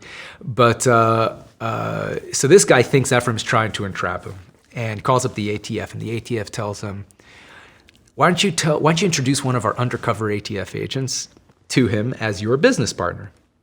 Guy does that. Undercover ATF agent calls up, talks to Efraim. He's like, I'm the kind of guy who's like, has to look you in the eye and shake your hand, to close deal. And Efraim says, oh yeah, I'm the same way. That's how real men do business, And the agent's like, good. Well, I'm in Orlando. Why don't you come up to Orlando and we'll shake on this and close this thing? And Ephraim's like, you got it. I'll be there next weekend. Now the agent knows that Efraim is not allowed to leave the Southern District of Florida as a term of his bond.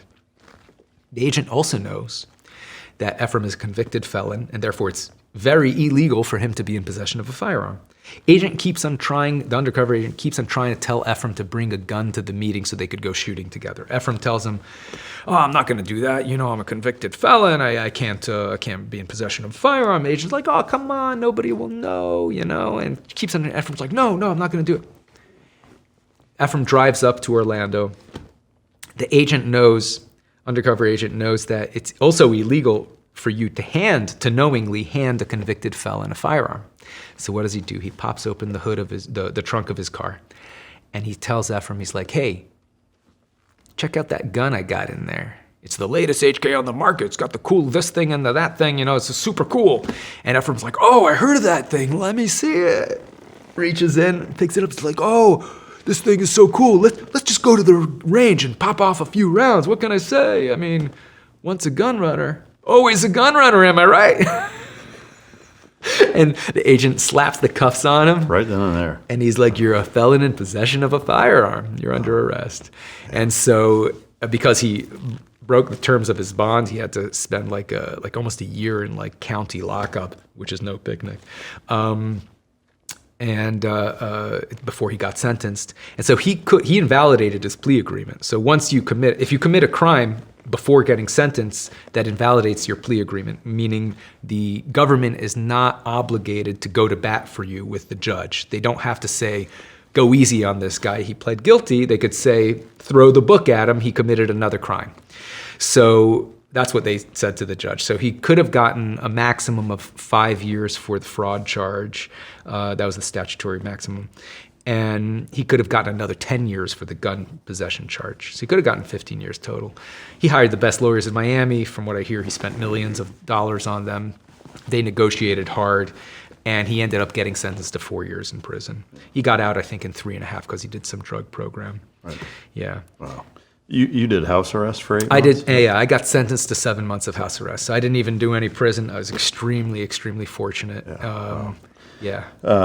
Fascinating stuff. I know we got to get you out of here. The last question I wanted to ask, the scene where Henry gives you a briefcase full of cash. Man, I wish it was true. Yeah. I wish that had happened. No, Henry never gave me a briefcase full of cash. Well, because they knew he was involved anyway, so you not mentioning his name wasn't a part of it. It made anyway. No sense. I mean, he was on record as being involved in this whole thing. A Hollywoodism. Yes, exactly. Yeah. And I mean, they knew even from before we won the contract that he was going to be involved in it. Right. So there was none of that. And even if that had happened, it wouldn't have benefited him in any way to really give me a suitcase of cash. Right. And it would have added, quite a few risks of like coming to the United States with a briefcase full of cash. The whole scene in the movie kind of just is A, irrelevant, and B, just a I mean, they wanted to kind cake. of end it like on a kind of a cliffhanger. Did he take the money? Did he not take the money? That's that kind of thing. Yeah. But I will say just one last thing, that house arrest ended up being one of the biggest blessings in my life. And it's kind of like weird that things like that become, such like a positive thing in your life. Because while I was under house arrest, I was super bored, and obviously, right? But I was extremely grateful. I mean, it's a million times better than prison. You have your own refrigerator and you can hang out with your family. My daughter was like 1 year old at that time, so it was awesome to be able to spend a lot of time with her and my wife. And but I was very bored. I couldn't leave the house. So I was playing a lot of guitar. I've always been a musician. And my musician friends would come over and we would jam, but like none of my drummer friends would bring over their drum set because it's a big pain in the butt to move. So I bought this electronic device called a drum machine, which is a tabletop thing. You can make beats on it, electronic beats, and then play your guitar along to it. But every time I wanted the beat to change, to go from like verse to chorus, I'd have to stop playing my guitar and press a button on the machine to change the beat. And it interrupted the music. So I thought I need a drum machine in a pedal format so I could operate it with my foot. And I went online to buy it and nobody made it. And all my musician friends were like, I've never seen anything like that, but that sounds super cool. Let me know if you find it. So I thought if everyone wants it, nobody's making it, I'm gonna make this thing. And so that was my first invention called the Beat Buddy, like your buddy that plays the beat. It took me about 3 years to actually get it built. But that was the launch of my company, Singular Sound. And since then, that Beat Buddy came out in 2014. So 11 years later, it's been I've sold many, many millions of dollars worth of the Beat Buddy and other products to musicians, and it's been incredibly fulfilling. And so I've kind of reinvented myself as an inventor, so to speak, and that's kind of how got me started on this whole path of inventing products, not just for musicians, but with my brother, I invented InstaFloss, which is a device that flosses all your teeth for you. And so that's been super cool to like actually create products that don't exist and bring them to market and solve a real need in the world and make the world a better place. It's very fulfilling. Amen. And to me, what I love most about that entire story is it's come completely full circle from your 6-year-old self, and that you're making lemonade out of lemons. Yeah. With the same thing with the trash and the stairs as a 6-year-old, and now house arrest. Exactly. So seems to be a theme in my life. Yeah, that's amazing, man. Yeah. I wish we had more time with you. I know we got to get you back to the airport, but man, I can't thank you enough for coming and sharing such an amazing story. And it's a great movie, and it's an honor to be able to interview you. So I appreciate it. I appreciate it. I do have some. It's not a firearm. Thank you. Please don't hand that to me. Awesome. Very cool. The box is a little tricky. That just the bottom opens up. Oh yeah. Ooh, very nice. You don't come across as a shit kicking wearing belt buckle wearer, but I love it. But yeah, thank you again. I really appreciate you taking the time to come, and it's been fascinating to get to sit down with you. Thank you. I appreciate it. Absolutely. To the listener and viewer, I hope you enjoyed it. If you didn't, as always, you can choke yourself. And until next time, this is Mic Drop.